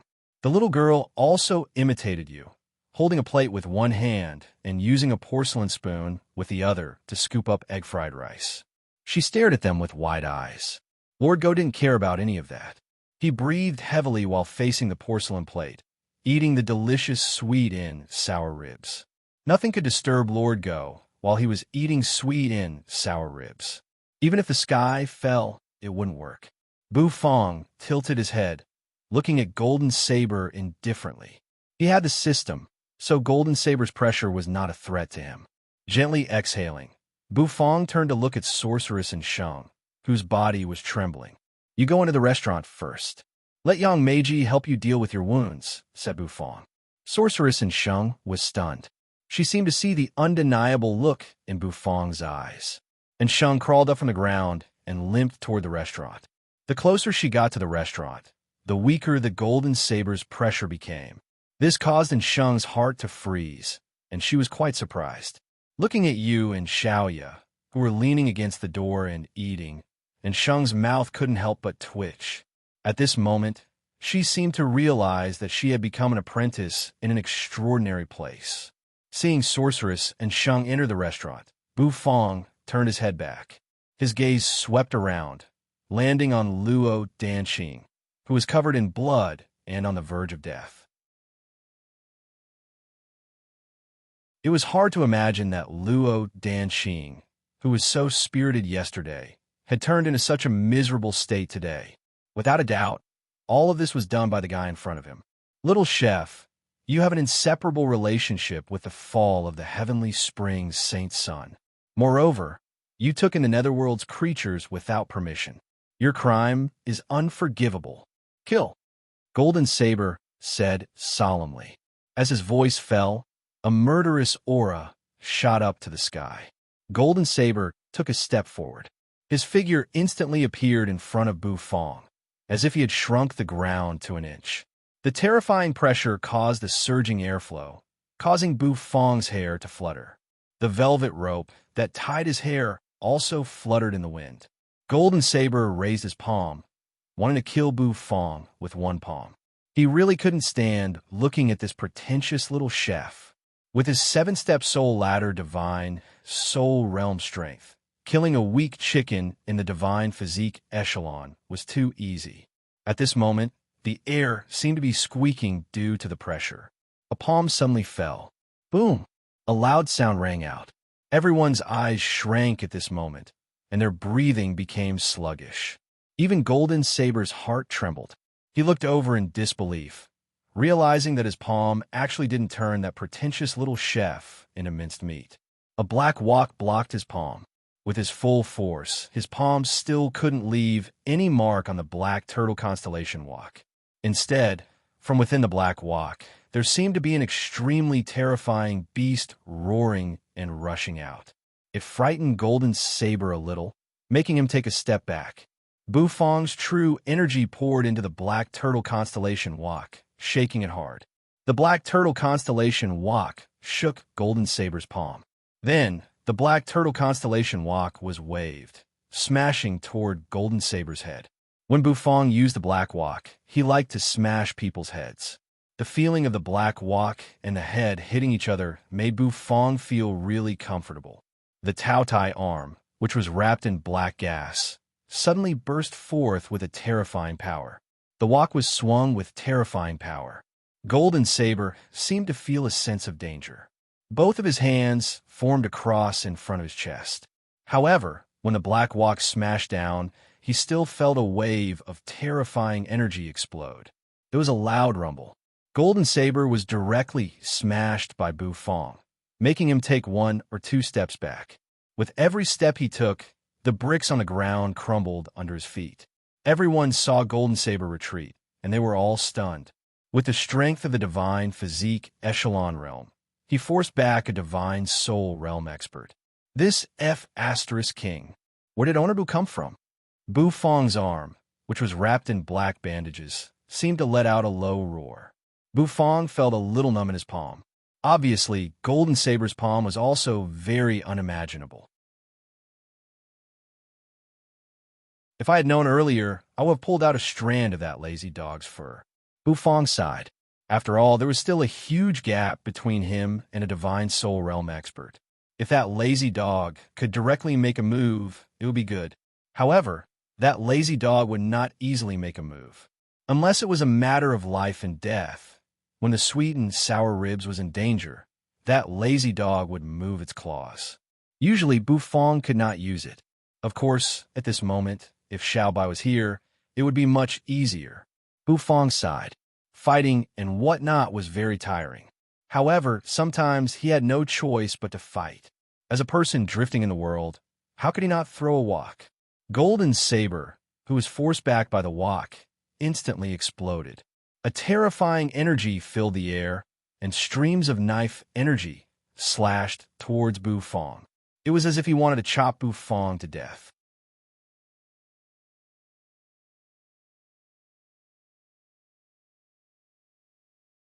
Chapter 705. A corner of the black bandage fluttered in the wind, and a black aura pervaded the air. It was as if there was a heartbeat ringing. The sound wasn't loud. Only Bufong could hear it clearly. He was a little surprised. He glanced at the black bandage on his arm. This bandage was formed by the black Tao Tai. At this moment, there was a heartbeat. Could it be that the black Tao Tai was still alive? From afar, Golden Saber's body emitted a terrifying aura. The surging energy spread everywhere. Streaks of saber energy floated around his body, emitting an oppressive buzzing sound as if they were cutting through the air. Golden Saber's entire body was wrapped in a golden armor. No one could see his face clearly. However, from his scarlet eyes, one could see that he was enraged at this moment. He was repelled by a weak divine physique echelon chicken. His palm actually couldn't smash that ant into mincemeat. This made Golden Saber feel extremely embarrassed. A dignified protector of the Holy Land, an existence with a 7-step soul ladder, was actually repelled by an ant-like weak divine physique echelon chicken with a walk. This made him, who was incomparably arrogant, feel ashamed. Above his head, the soul ladder radiated with light.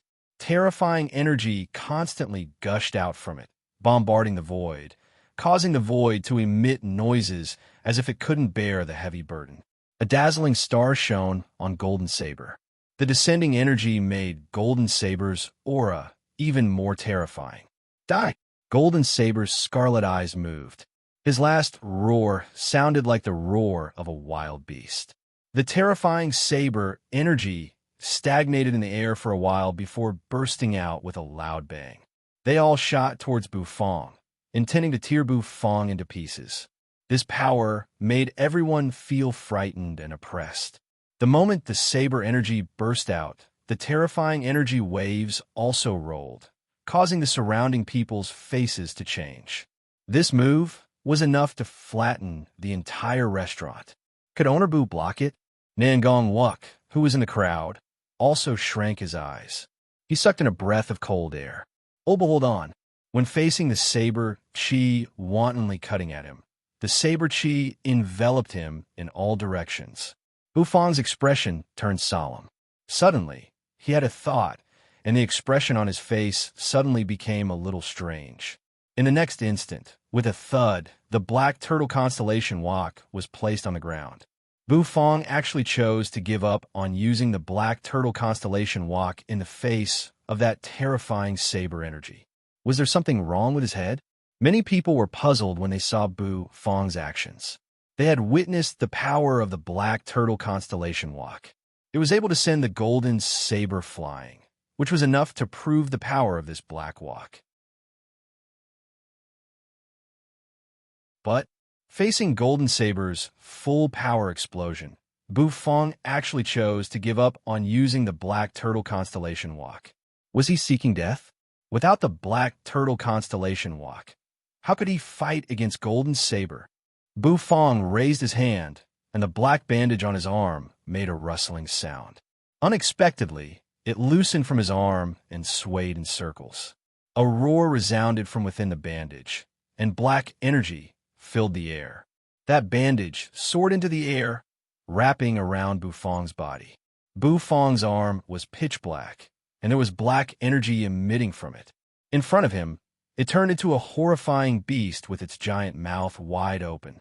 It was the black Tao Tai. With a long roar, the black Tao Tai opened its mouth wide, and there was a black hole revolving in its mouth. His mouth seemed to have a magnetic force as it sucked in all the saber energy that was slashing toward Bufong into his mouth. The saber energy that could level the cloud, mist restaurant to the ground. Just like that, it disappeared like a gentle breeze. The noisy noises disappeared, and everything became quiet. After the black Tao Tai absorbed the saber energy, it retracted back into Bufong's arm.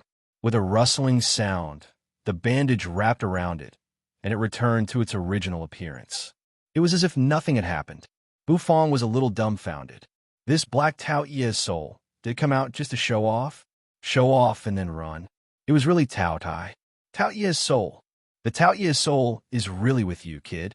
Looks like I made the right choice this time. Although Golden Saber was shocked that the saber energy was absorbed, he did not panic. After the shock, he thought of the technique that devoured the saber energy, and his whole body seemed to be boiling. The Tao Hie's soul, the inheritance of the Valley of Gluttony. These two items were the reason why the heavenly spring holy ground had been chasing after the Valley of Gluttony. Today, one of the targets was actually right in front of him, which was a pleasant surprise for him. If he could get his hands on the Tao Hie's soul, he could ask the Almighty of the holy ground to make another divine weapon. The divine weapon that sealed the Tao Hie's soul would be extremely terrifying. Boom! With a step, the ground cracked. Golden Saber's figure appeared in front of Bu Fong in a flash. He wanted to capture Bu Fong. If he had only planned to kill Bu Fong before, now he wanted to capture this little chef, not because of anything else, but because of the Tao Hie's soul. The arm that sealed the Tao Hie's soul grabbed the black turtle constellation walk, and a terrifying power burst out. The black turtle constellation walk swung out, and an earthy yellow halo revolved. Boom! Golden Saber's fist collided with the black turtle constellation walk. Bu Fong's figure swayed, and the black turtle constellation walk was sent flying. I was wondering why a weak chicken in the divine physique echelon could resist this protector. Turns out it's because of the Tao Hie's soul. But do you really think that with the Tao Hie's soul, you're really invincible? Golden Saber said coldly. As an expert with a 7-step soul ladder, although he was still a distance away from the almighty realm, his fighting skills were definitely not something a weak chicken in the divine physique echelon could compare with. As the heavenly spring holy ground golden armor guard, Golden Saber had experienced battles that ordinary people could not imagine. Although Bu Fong had the black turtle constellation walk and the Tao Hie's soul, he could resist his attacks.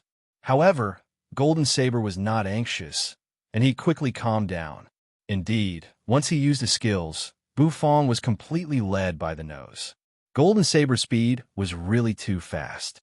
Because of his fast speed, his golden armor seemed to emit a radiance as it moved at high speed. There was a loud bang. A terrifying punch was sent out, and the air seemed to be distorted by this punch. Bu Fong's heart was calm, and his face was a little solemn. He had also discovered Golden Saber's plan. He knew his own weakness, and Golden Saber was precisely using this weakness to madly bombard him. Bu Fong could not help but sigh in his heart. Fighting and whatnot is really annoying.